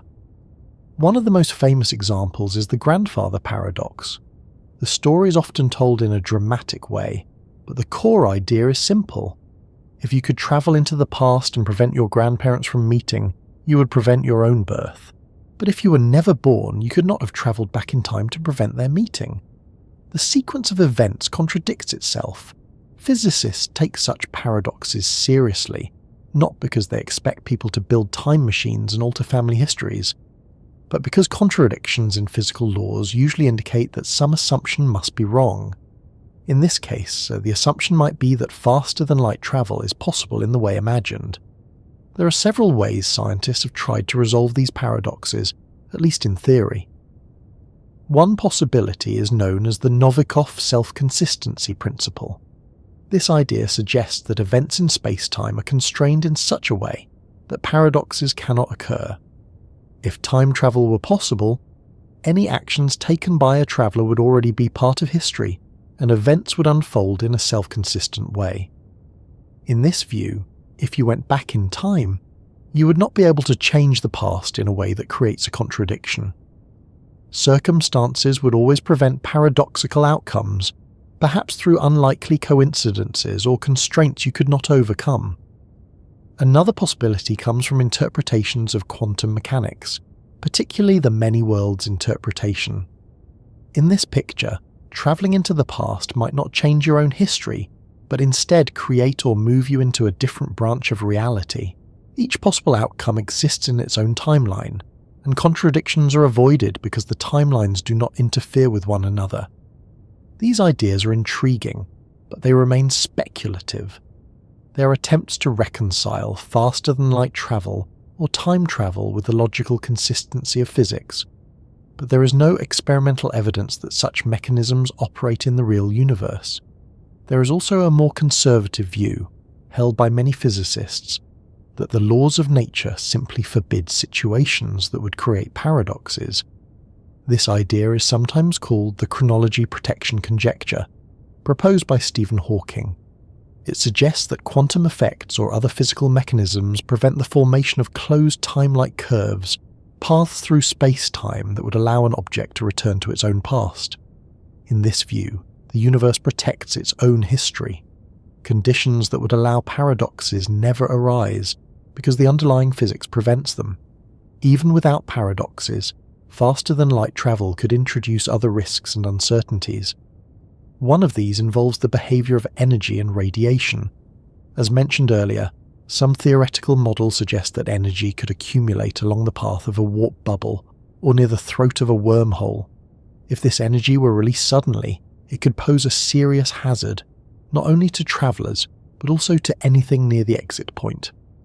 Another concern involves navigation and timing. When travelling at extreme speeds or through distorted space-time, small errors in calculation could lead to large deviations in position or arrival time. A spacecraft emerging even slightly off course in interstellar space could find itself far from any star or planet with limited resources and no easy way to correct the mistake. There is also the question of communication. Signals sent faster than light could arrive out of sequence or interfere with one another in unexpected ways. Coordinating activities across vast distances might become more complicated rather than less. And beyond the technical risks, there are human considerations. Travelling at relativistic speeds or through warped space-time would separate travellers from the flow of time experienced by those who remain behind.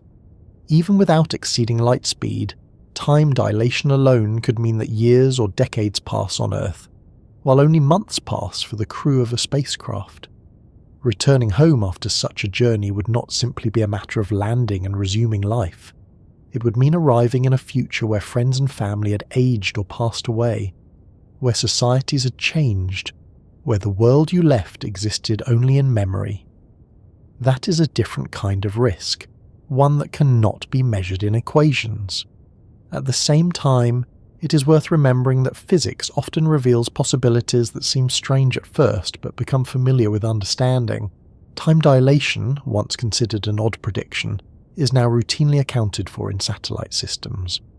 Black holes, once regarded as mathematical curiosities, are now observed throughout the universe. So the fact that faster-than-light travel raises paradoxes does not automatically mean it is impossible. It does mean that any theory allowing it must address these paradoxes in a consistent way. For now, the balance of evidence suggests that the speed of light remains a fundamental limit, closely tied to the structure of causality itself. Crossing that limit may not simply be difficult.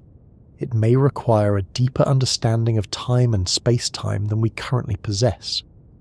And that brings us to an important point. While faster-than-light travel remains uncertain and speculative, scientists continue to study the question using the best tools available, testing theories, refining models, and searching for clues in both experiments and observations.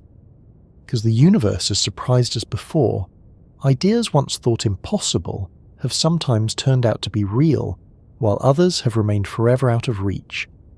And as researchers continue to explore the boundaries of relativity, quantum mechanics, and cosmology, they're gradually building a clearer picture of what the laws of physics truly allow and what they do not. In recent years, the question of faster-than-light travel has not disappeared from physics. It still appears in research papers, conferences, and long discussions among theorists. But the tone of those discussions is usually careful and measured.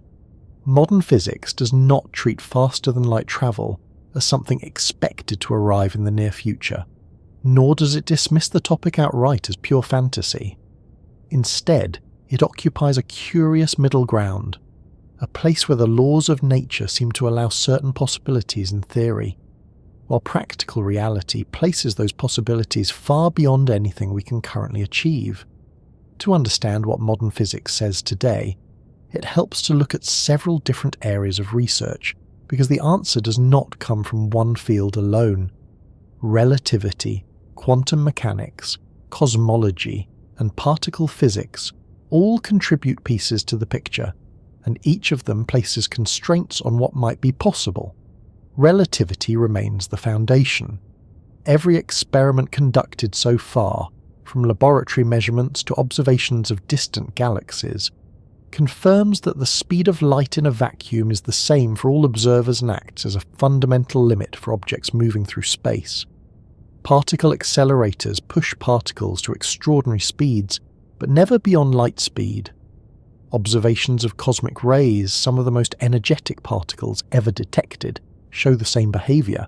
No confirmed case of a particle or signal travelling faster than light through empty space has ever been observed. That consistency carries a great deal of weight in science. When a principle holds across many experiments and many scales, confidence in it grows. The speed of light limit is not just a theoretical prediction anymore. It is an experimentally verified feature of the universe. At the same time, relativity also allows certain situations that appear, from a distance, to exceed light speed without violating the local limit. The expansion of the universe is the most important example. Distant galaxies are moving away from us faster than light, not because they are racing through space at that speed, but because space itself is expanding. This phenomenon has been measured and confirmed in many ways, including observations of the cosmic microwave background and the redshift of distant galaxies. Modern cosmology treats this expansion as a fundamental property of the universe. It does not provide a method for spacecraft to travel faster than light, but it demonstrates that space-time itself can behave in ways that differ from everyday intuition. Another area of research involves gravitational waves, first directly detected in 2015. These ripples in space-time travel at the speed of the light, as predicted by general relativity. Careful measurements of their speed compared with light from the same astrophysical events show that they move at essentially the same rate. This agreement places further constraints on theories that might allow faster-than-light propagation of information. Quantum mechanics adds another layer of complexity. At first glance, quantum entanglement seems to involve instantaneous connections between particles separated by large distances. Measurements performed on one particle appear to influence the state of another immediately, regardless of distance. This has sometimes been described in popular accounts as faster-than-light communication. But modern physics makes an important distinction here. Entanglement does not allow usable information to be transmitted faster than light. The correlations appear instantly, but they cannot be controlled in a way that sends a message. When researchers examine the mathematics carefully, they find that the speed of light limit for information transfer remains intact. This conclusion has been tested experimentally many times, with entangled particles separated by kilometers and even by satellite links across thousands of kilometers. The results consistently support the same principle. Quantum mechanics allows non-local correlations, but not faster-than-light communication. There are also ongoing studies in quantum field theory and quantum gravity that explore the structure of space-time at extremely small scales.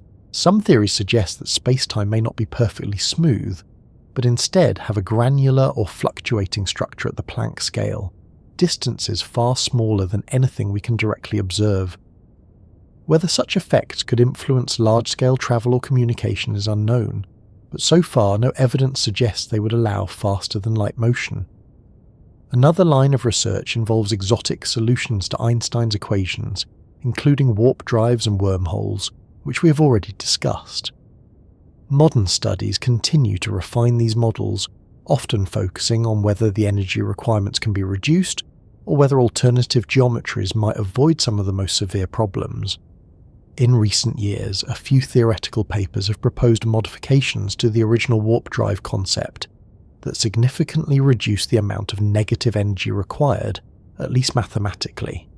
Some models suggest that microscopic warp bubbles might be possible in principle, with far less energy than previously thought, though still far beyond current technological capabilities.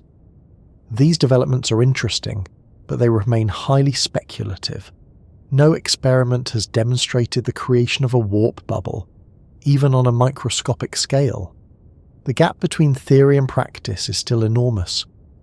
Modern physics also pays close attention to constraints imposed by quantum inequalities and energy conditions.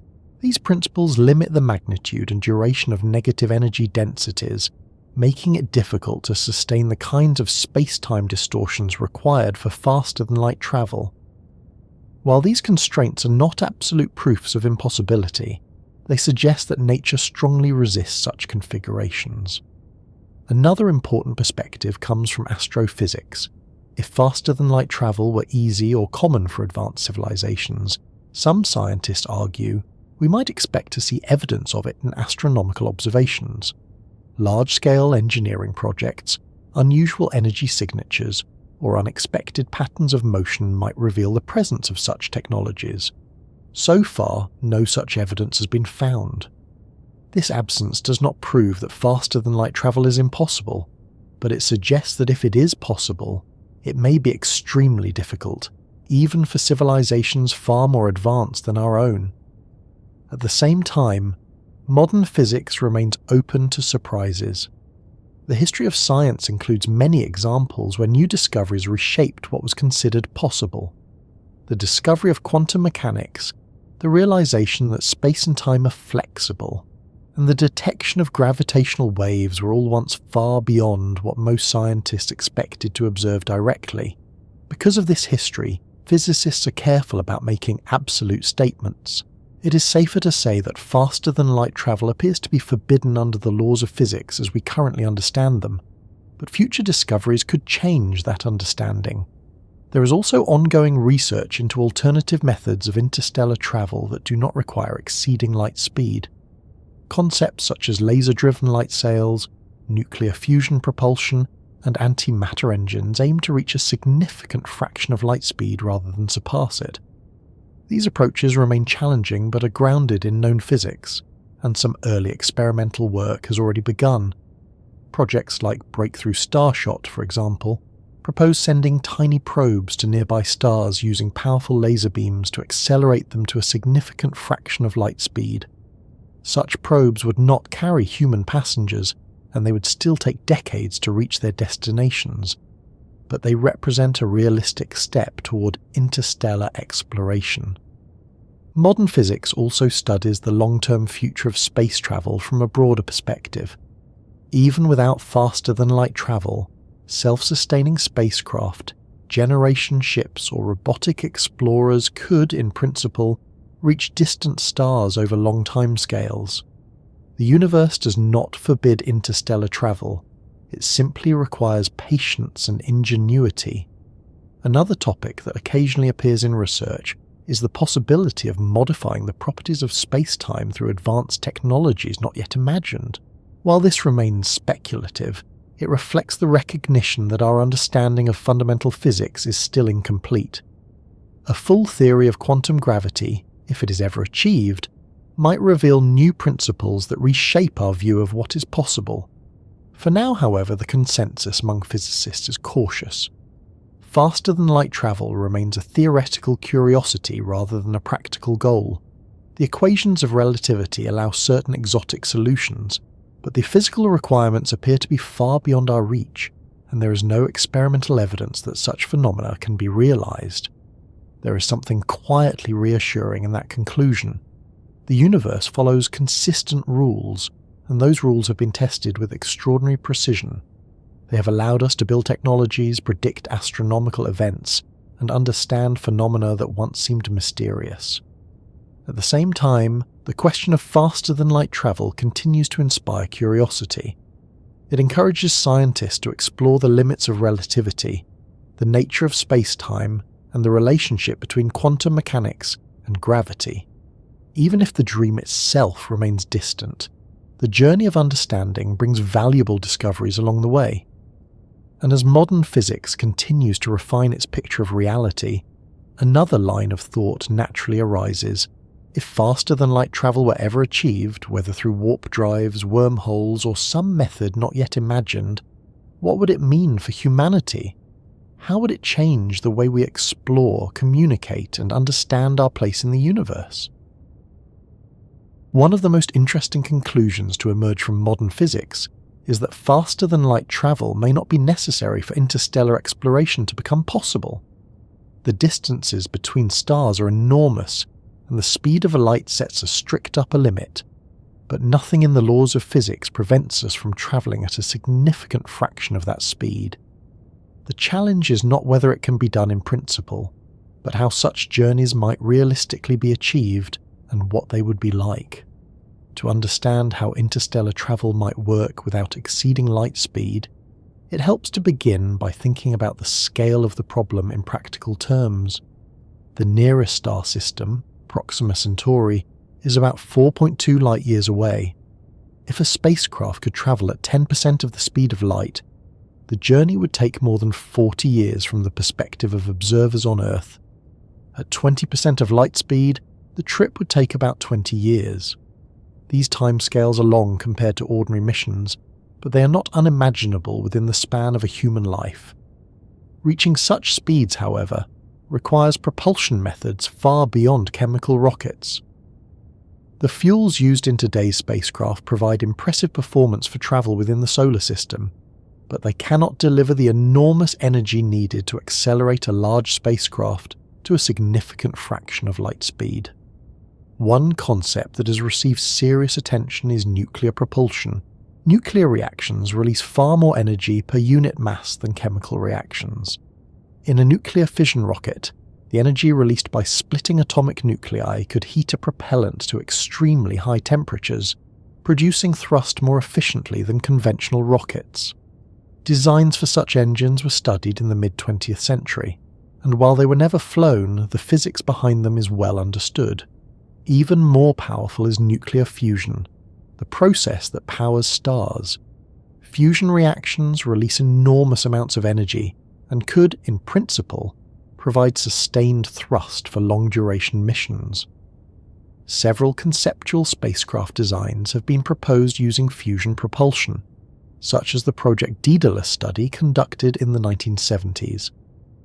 That design envisioned an unmanned probe capable of reaching a significant fraction of light speed, using pellets of fusion fuel ignited in rapid succession to produce thrust.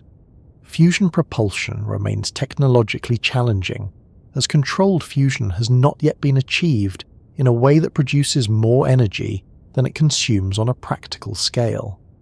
But research continues, and many physicists believe that fusion reactors will eventually become viable. If that happens, fusion-powered spacecraft could become a realistic possibility for interstellar probes. Another concept involves antimatter, which offers even greater energy density than fusion. When matter and antimatter meet, they annihilate, converting their mass entirely into energy according to Einstein's famous equation. In principle, an antimatter engine could produce extremely high exhaust velocities, making it suitable for interstellar travel. The difficulty lies in producing and storing antimatter. Current methods generate only tiny amounts at enormous cost, and storing antimatter safely requires complex magnetic confinement systems. Scaling this technology to the levels required for spacecraft propulsion would be a formidable challenge, but the underlying physics does not forbid it. A very different approach avoids carrying fuel altogether. Instead of accelerating a spacecraft with onboard engines, powerful lasers or particle beams could be used to push a light sail, a large reflective structure that captures momentum from photons.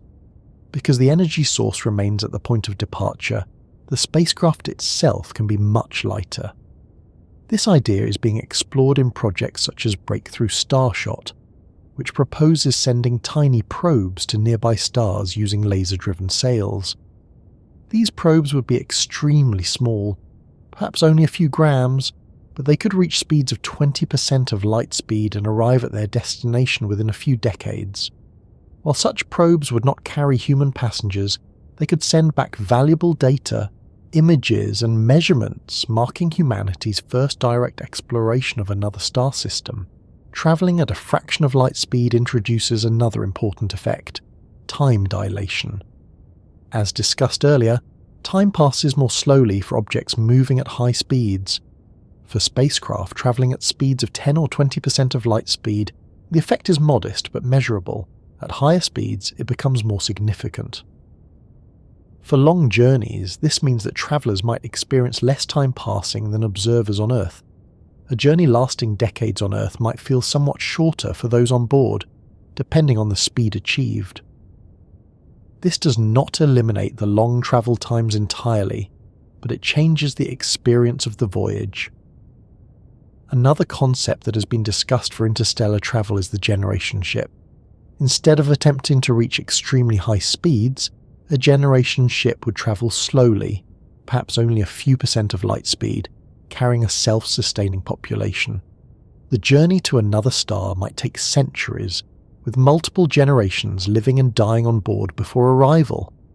This idea raises many questions about society, psychology, and long-term sustainability. How would a community maintain knowledge and purpose over such a long voyage? How would resources be managed? These are not purely scientific questions, but they are essential to understanding how such missions might work in practice. An alternative to generation ships is the concept of suspended animation or hibernation. If astronauts could be placed in a state of greatly reduced metabolism, similar to hibernation in some animals, they might endure long journeys without experiencing the full passage of time in the usual way. Research into medical hibernation is ongoing, though it is still far from being applied to long-duration spaceflight. Robotic exploration may prove to be the most practical approach in the near term.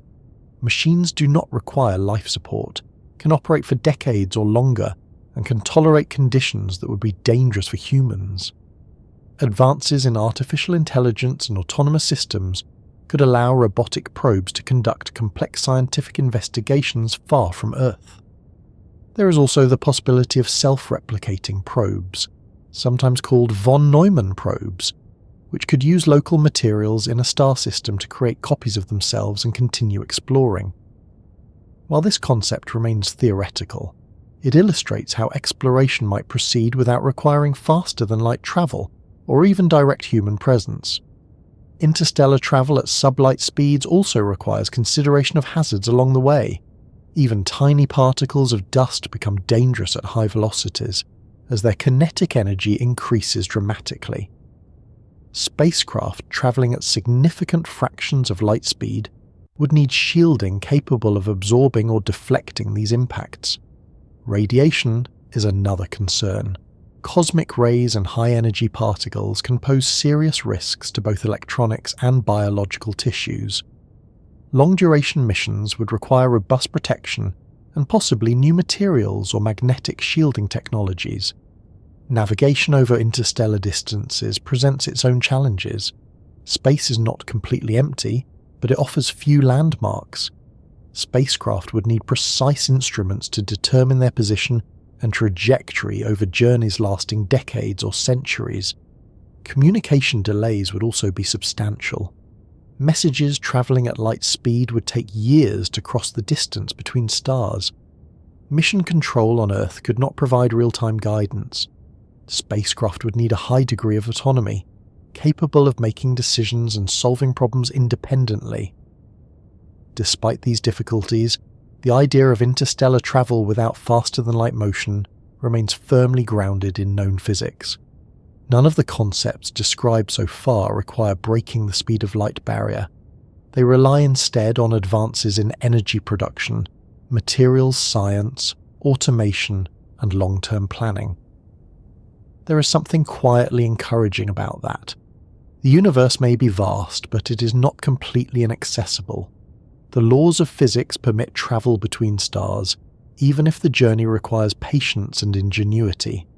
And there is another perspective worth considering. Human exploration has often proceeded in stages. Early sailors crossed oceans without knowing what lay beyond the horizon.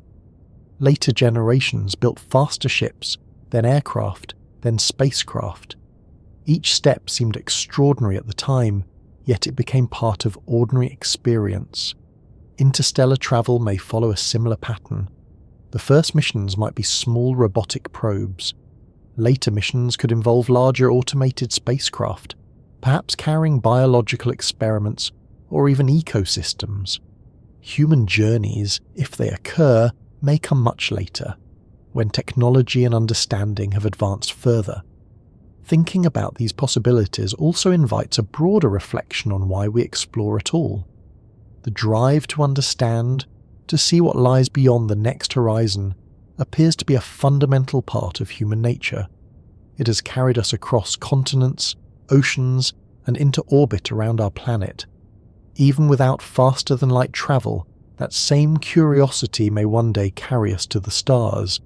If humanity eventually develops the ability to travel between stars, even slowly, how would that change our civilization, our culture, and our understanding of our place in the universe?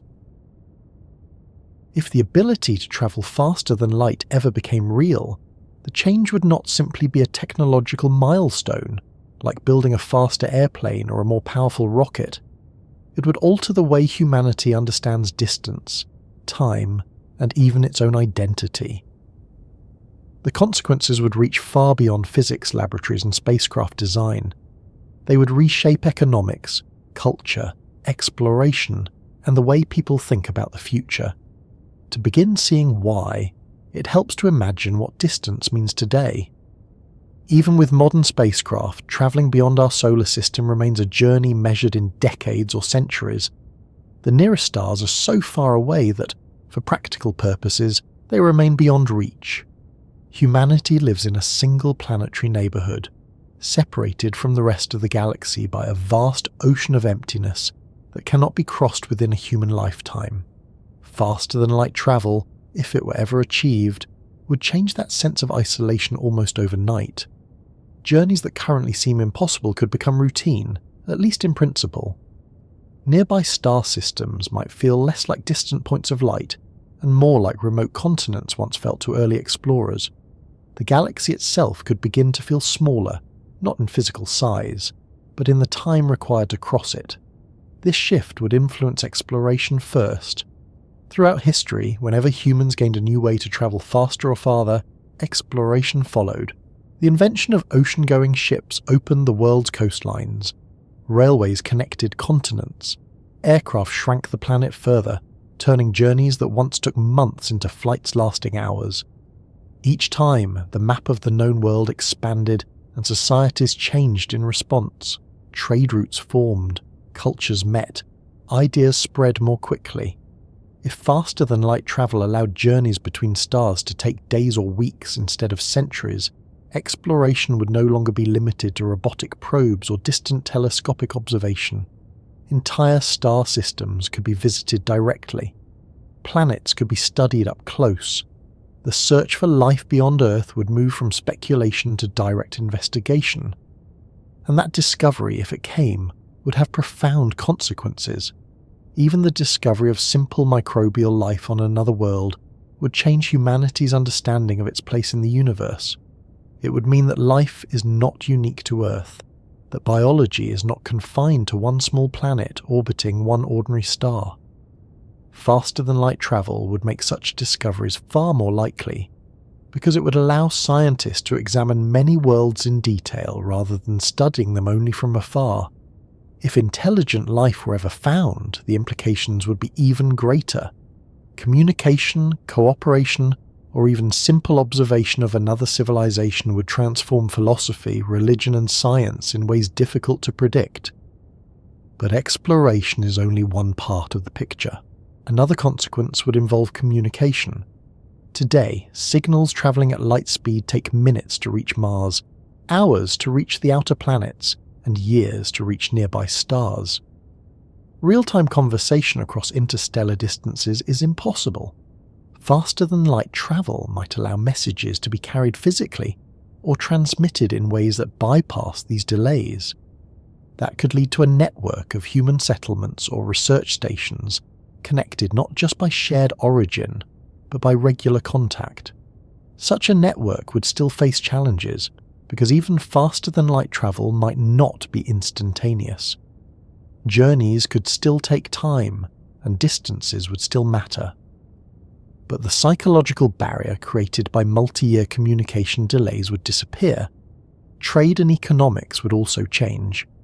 Resources found in other star systems could, in principle, be transported or exchanged. Entire industries might arise around interstellar mining, energy production, or manufacturing. The concept of a single planetary economy could expand into a network of star systems, each with its own resources and specialties. Of course, this raises complex questions. Who would control such resources? How would laws and agreements be enforced across vast distances? Would humanity remain unified? Or would different colonies develop their own identities and cultures, gradually diverging over time? History suggests that separation often leads to diversity. Even communities separated by oceans or mountain ranges have developed distinct languages, traditions, and ways of life. Star systems separated by light years might diverge even more, especially if communication and travel, though faster than light, still required effort and time. Another important effect would be psychological. The knowledge that other worlds are not only visible but reachable would change how people think about the future. Today, space often feels distant and abstract, something observed rather than experienced. Faster-than-light travel could make the universe feel accessible in a way that changes how individuals imagine their lives. Children might grow up thinking not only about careers on Earth, but about living or working on another planet orbiting a different star. The idea of leaving one solar system for another could become a normal part of life. Much as moving to another country is today, there would also be risks. Any technology powerful enough to reshape spacetime would carry enormous potential for misuse. The same propulsion systems that allow exploration could, in theory, be used as weapons. The ability to move quickly between star systems could lead to conflicts on scales never before seen. Human history shows that new technologies often bring both progress and danger. The challenge would be to develop social and political structures capable of managing such power responsibly. Another risk involves the environment. not just on Earth, but on other worlds. Exploration of other planets would raise ethical questions about preservation and contamination. If life exists elsewhere, even in simple forms, should humans interfere with it? Should entire ecosystems be protected from colonization? These questions are already being discussed in the context of Mars and other bodies in our solar system. Faster-than-light travel would extend them to many more worlds, making them more urgent and more complex. There is also the matter of cultural change.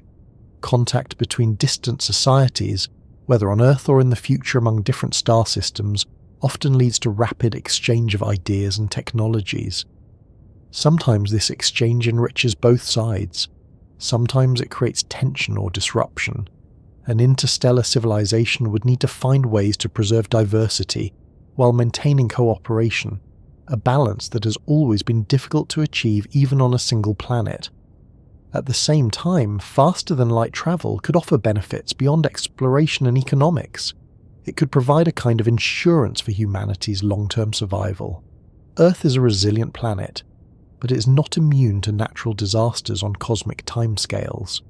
Asteroid impacts, supervolcanic eruptions, or changes in the sun's behavior could pose threats far in the future. If humanity was spread across multiple star systems, no single event could end the entire civilization. The survival of our species and perhaps of Earth's ecosystems carried with us would become more secure. This idea, sometimes called the dispersal of life, has been discussed by scientists and philosophers alike. Faster-than-light travel would make such dispersal far easier and faster, turning a distant possibility into a practical strategy. Still, it is worth remembering that faster-than-light travel, if it ever exists, would not remove all limits. The universe would remain vast. The laws of physics would still apply. Journeys would still require planning, resources, and time. There is also a deeper question about whether reaching the stars would change humanity itself. Living on other worlds, adapting to different environments, and interacting with unfamiliar ecosystems could influence culture, biology, and technology in ways difficult to foresee. Some thinkers have suggested that interstellar travel might lead to the emergence of new branches of humanity, populations adapted to different conditions, gradually becoming distinct from one another over centuries or millennia. Others imagine that advanced technology, including artificial intelligence and biotechnology, might transform human life long before interstellar travel becomes common, making the travelers of the future very different from us in ways that are hard to predict. And then there is the philosophical dimension. For thousands of years, humans have looked at the night sky and wondered what lies beyond. The stars have been symbols of mystery, distance, and possibility. If faster-than-light travel made those stars reachable, the meaning of the night sky itself might change. It would no longer be only a distant backdrop, but a landscape through which humanity could move. That change might inspire a new sense of unity, a recognition that Earth is one small world among many. Or it might deepen the diversity of human experience as different communities develop in the different parts of the galaxy. Perhaps both would happen at once. It is also possible that faster-than-light travel would not arrive suddenly or dramatically. If it ever becomes real, it might begin in limited forms, used only for small probes or specialized missions. Progress might be slow, uneven, and uncertain, much like the early days of aviation or spaceflight. And even then, the distances between stars would remain so large that the universe would never feel small in the way a city or a country feels small. There would always be new horizons, new regions beyond reach, new mysteries waiting farther out. Thinking about these possibilities can be both exciting and calming at the same time. Exciting because they suggest a future filled with exploration and discovery. Calming because they remind us that the universe moves on timescales far longer than our daily concerns. Whether or not faster-than-light travel ever becomes possible, the stars will continue to shine, and the slow processes of cosmic evolution will continue. Long before humans had machines capable of leaving Earth, there were already stories about journeys that were too fast, too powerful, or too far-reaching. Myths and legends from many cultures contain warnings about moving too quickly, about gaining abilities before gaining wisdom. These stories were not really about speed or technology.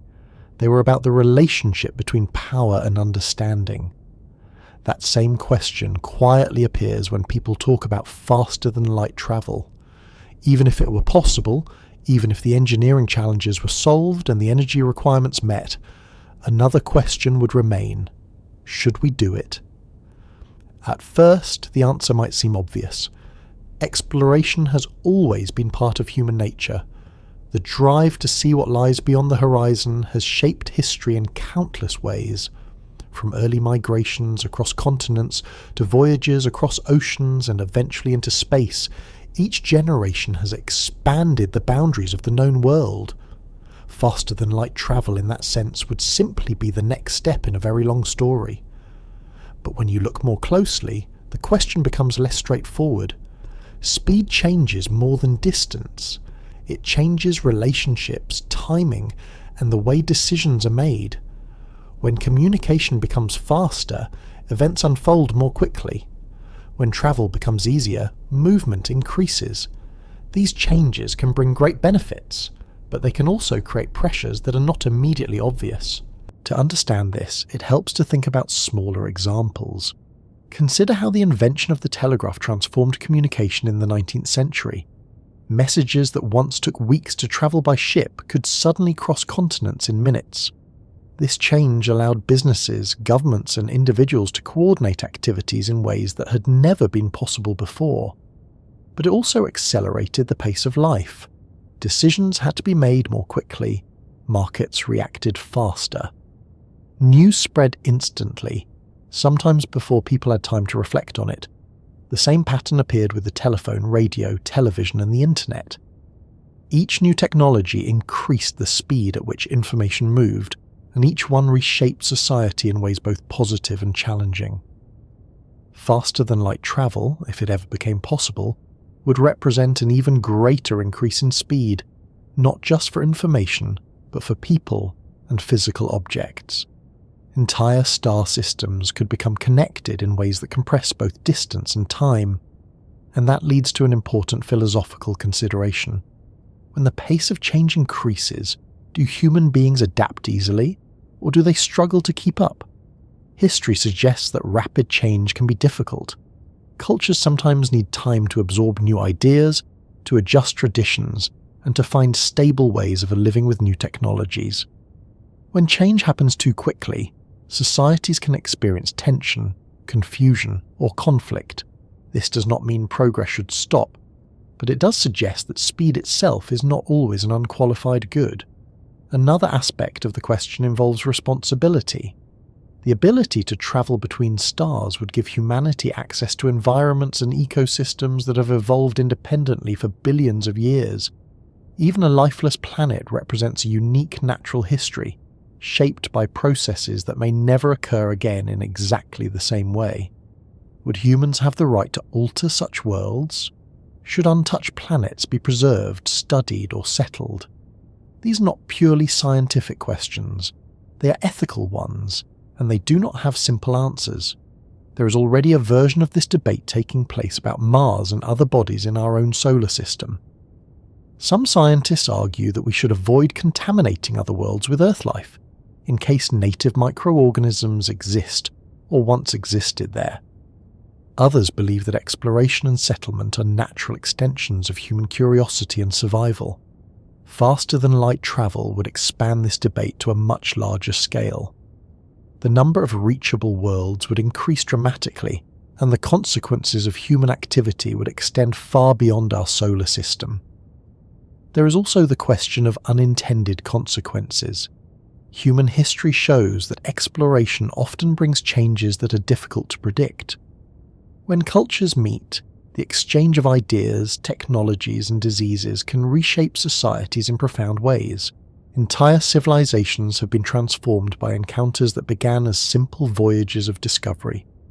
If humanity were to encounter other forms of life, whether simple or complex, the effects could be equally unpredictable. Even without direct contact, the knowledge that other civilizations exist could influence philosophy, religion, and politics in ways that unfold over generations. Another philosophical dimension involves the meaning of distance itself. For most of human history, distance has imposed limits that shape how communities live. Travel takes time, and that time creates natural rhythms. Journeys require preparation.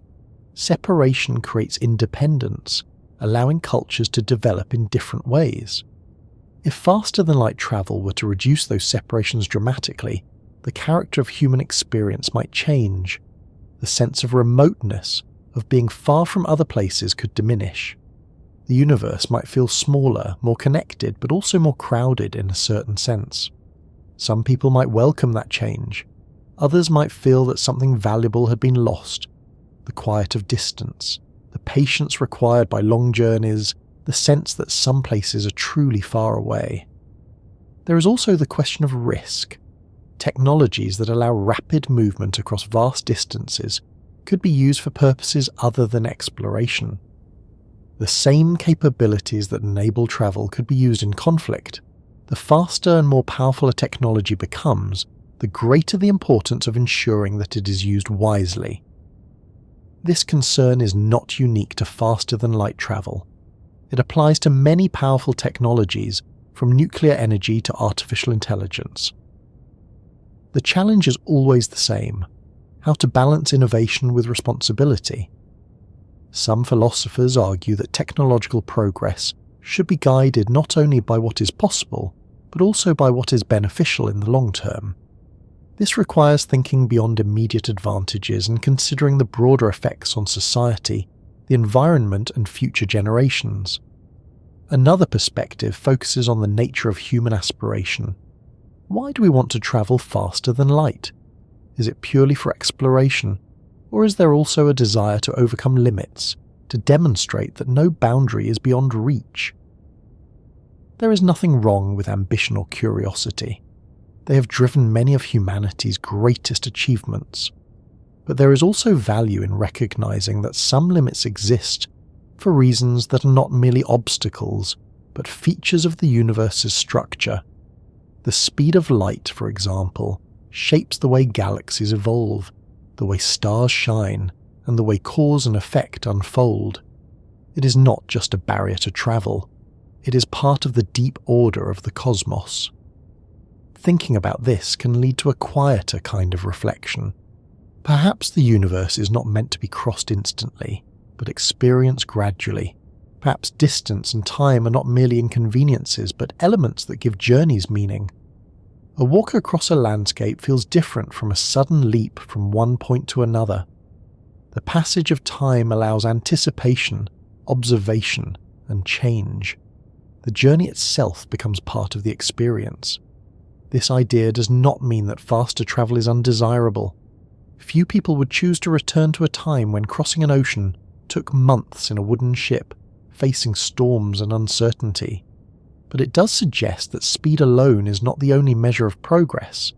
There is also the possibility that faster-than-light travel, if it ever becomes real, will not eliminate the need for patience.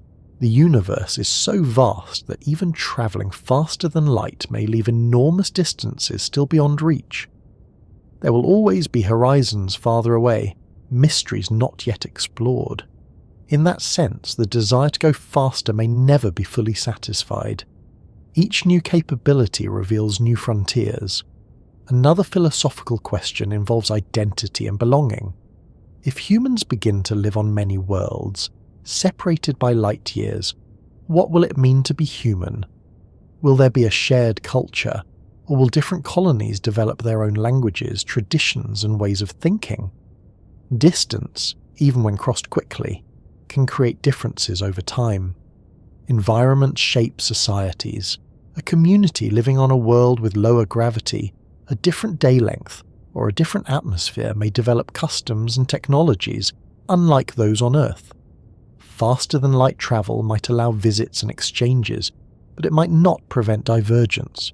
Humanity could become a family of related cultures rather than a single unified civilization.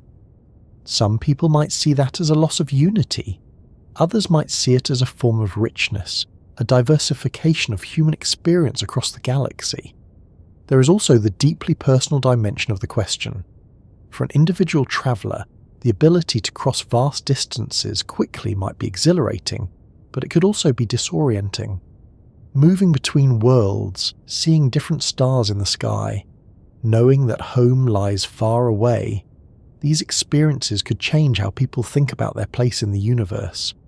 Astronauts who have seen Earth from orbit often describe a shift in perspective, sometimes called the overview effect. Seeing the planet as a small, fragile sphere against the darkness of space can create a sense of unity and responsibility. Interstellar travel, especially at speeds that make distant stars accessible, might deepen that perspective even further. Earth would no longer be the centre of human activity, but one world among many. And perhaps that realization would bring a sense of humility, a recognition that humanity is part of a much larger cosmic story.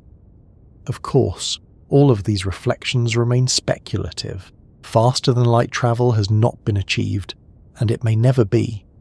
The philosophical questions surrounding it are, in a sense, preparations for a future that may or may not arrive. But there is value in asking such questions even now. They encourage us to think carefully about the relationship between knowledge and wisdom, between capability and responsibility. Because the question is not only whether we can go faster than light, but what kind of civilization we would want to be if we could. As we slowly come to the end of this long and gentle journey, it helps to pause for a moment and think about just how far we've travelled together, not in distance, but in ideas. We began with a simple question, one that has appeared in stories, in research papers, and in quiet moments of curiosity. Will faster-than-light travel ever be possible? From there, we wandered through the nature of light itself, through relativity and spacetime, through warp drives and wormholes, through energy limits and paradoxes, and through the ways such a discovery might reshape humanity. And yet, after all of that, one of the most striking realizations is this: the universe does not become less beautiful or less meaningful simply because faster-than-light travel may be difficult or even impossible.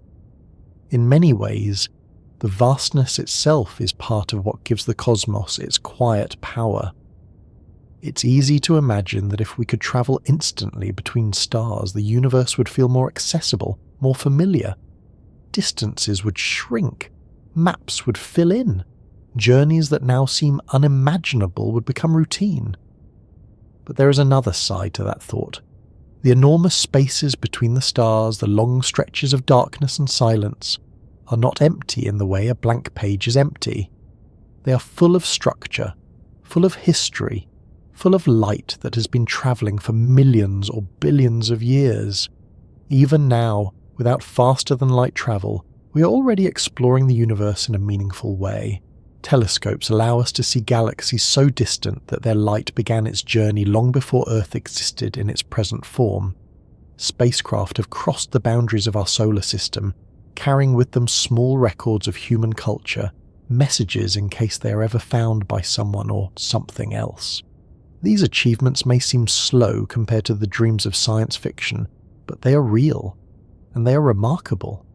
There is also something deeply calming about the pace at which the universe moves. Stars are born, live for millions or billions of years and eventually fade. Galaxies drift and merge over timescales so long that they are almost beyond comprehension. Even the light that reaches us tonight from distant stars began its journey long before any of us were born, crossing space patiently, steadily, never in a hurry. In a way, the cosmos itself seems to prefer slow processes, gradual change, and immense spans of time. That perspective can be strangely comforting. In everyday life, it often feels as if everything is moving too quickly. Messages arrive instantly. News changes by the hour. Schedules fill up, and time seems to slip away faster than we expect. But when you look at the night sky, you're seeing something different, something steady and enduring. The stars are not rushing anywhere. They shine at their own pace, following the quiet laws of physics, indifferent to the urgency of human concerns.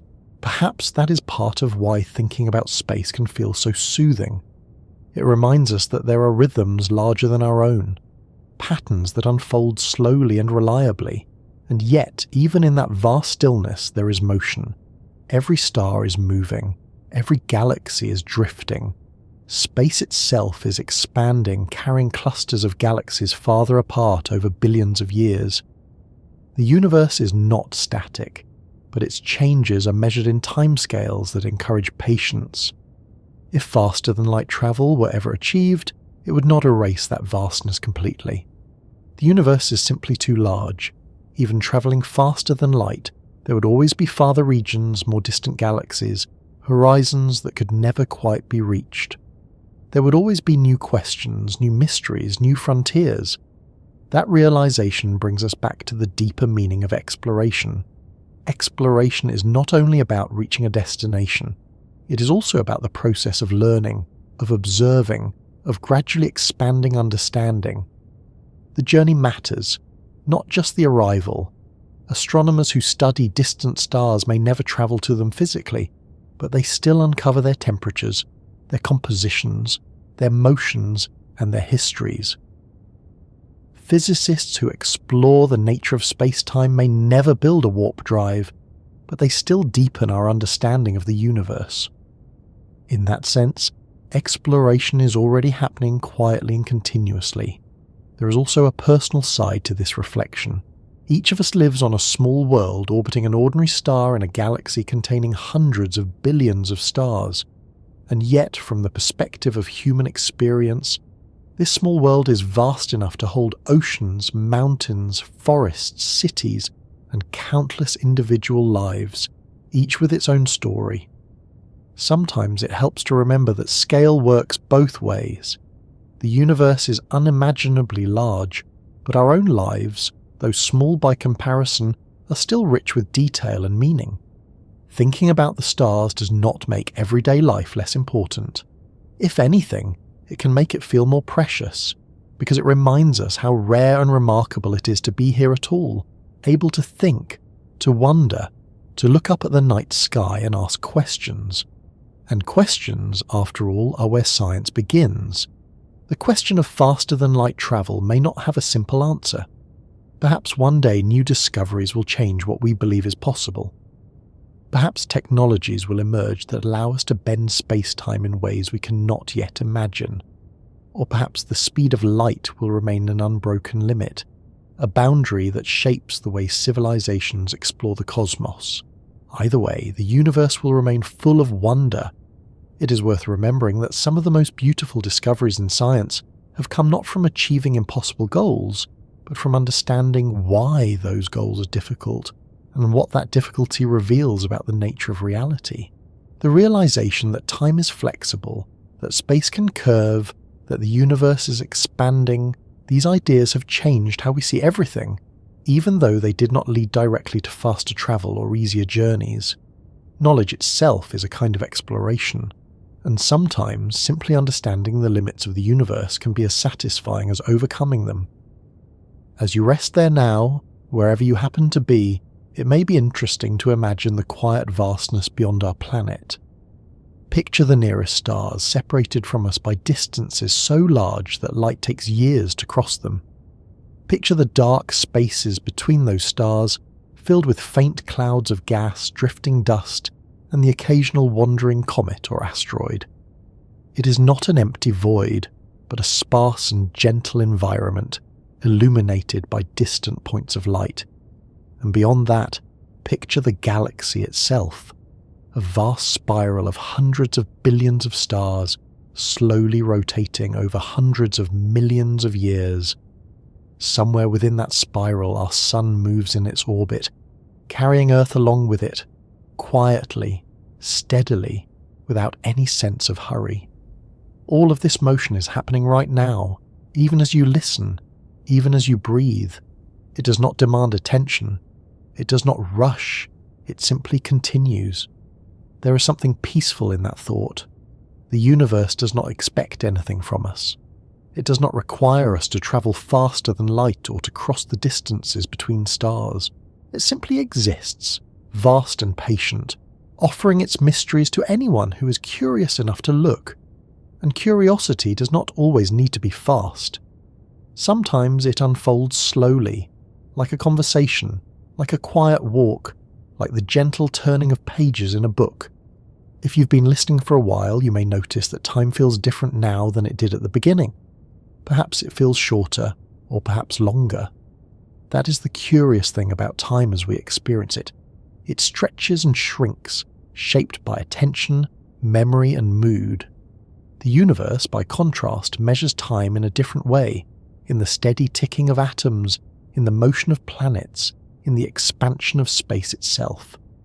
Both kinds of time are real in their own way, the measured and the felt, and now, as this journey draws quietly to a close, it might be worth asking one more gentle question, the same kind of question we began with. Where are you right now, in your own small corner of the world? Is it late at night, the room dim and quiet, or perhaps early morning, with the first hint of light beginning to appear? What sounds can you hear around you? Maybe nothing at all, just the faint hum of the world at rest. Whatever the answer, this moment is part of the same universe we've been talking about tonight. The same laws of physics that govern stars and galaxies also govern the air you breathe, the warmth around you, the slow rhythm of your heartbeat. You're not separate from the cosmos, you are part of it. And whether or not humanity ever travels faster than light, that connection will remain. So as you settle a little more comfortably, letting your thoughts slow and soften, you might imagine the quiet space between the stars, not as something empty or lonely, but as something calm and steady, a vast backdrop against which all the small, bright moments of life take place. The universe is wide and patient and full of time, and for now, here in this quiet moment, there is nowhere you need to go, nothing you need to reach, nothing you need to hurry toward. Just rest, and let the slow rhythm of the cosmos carry on, as it always has and as it always will.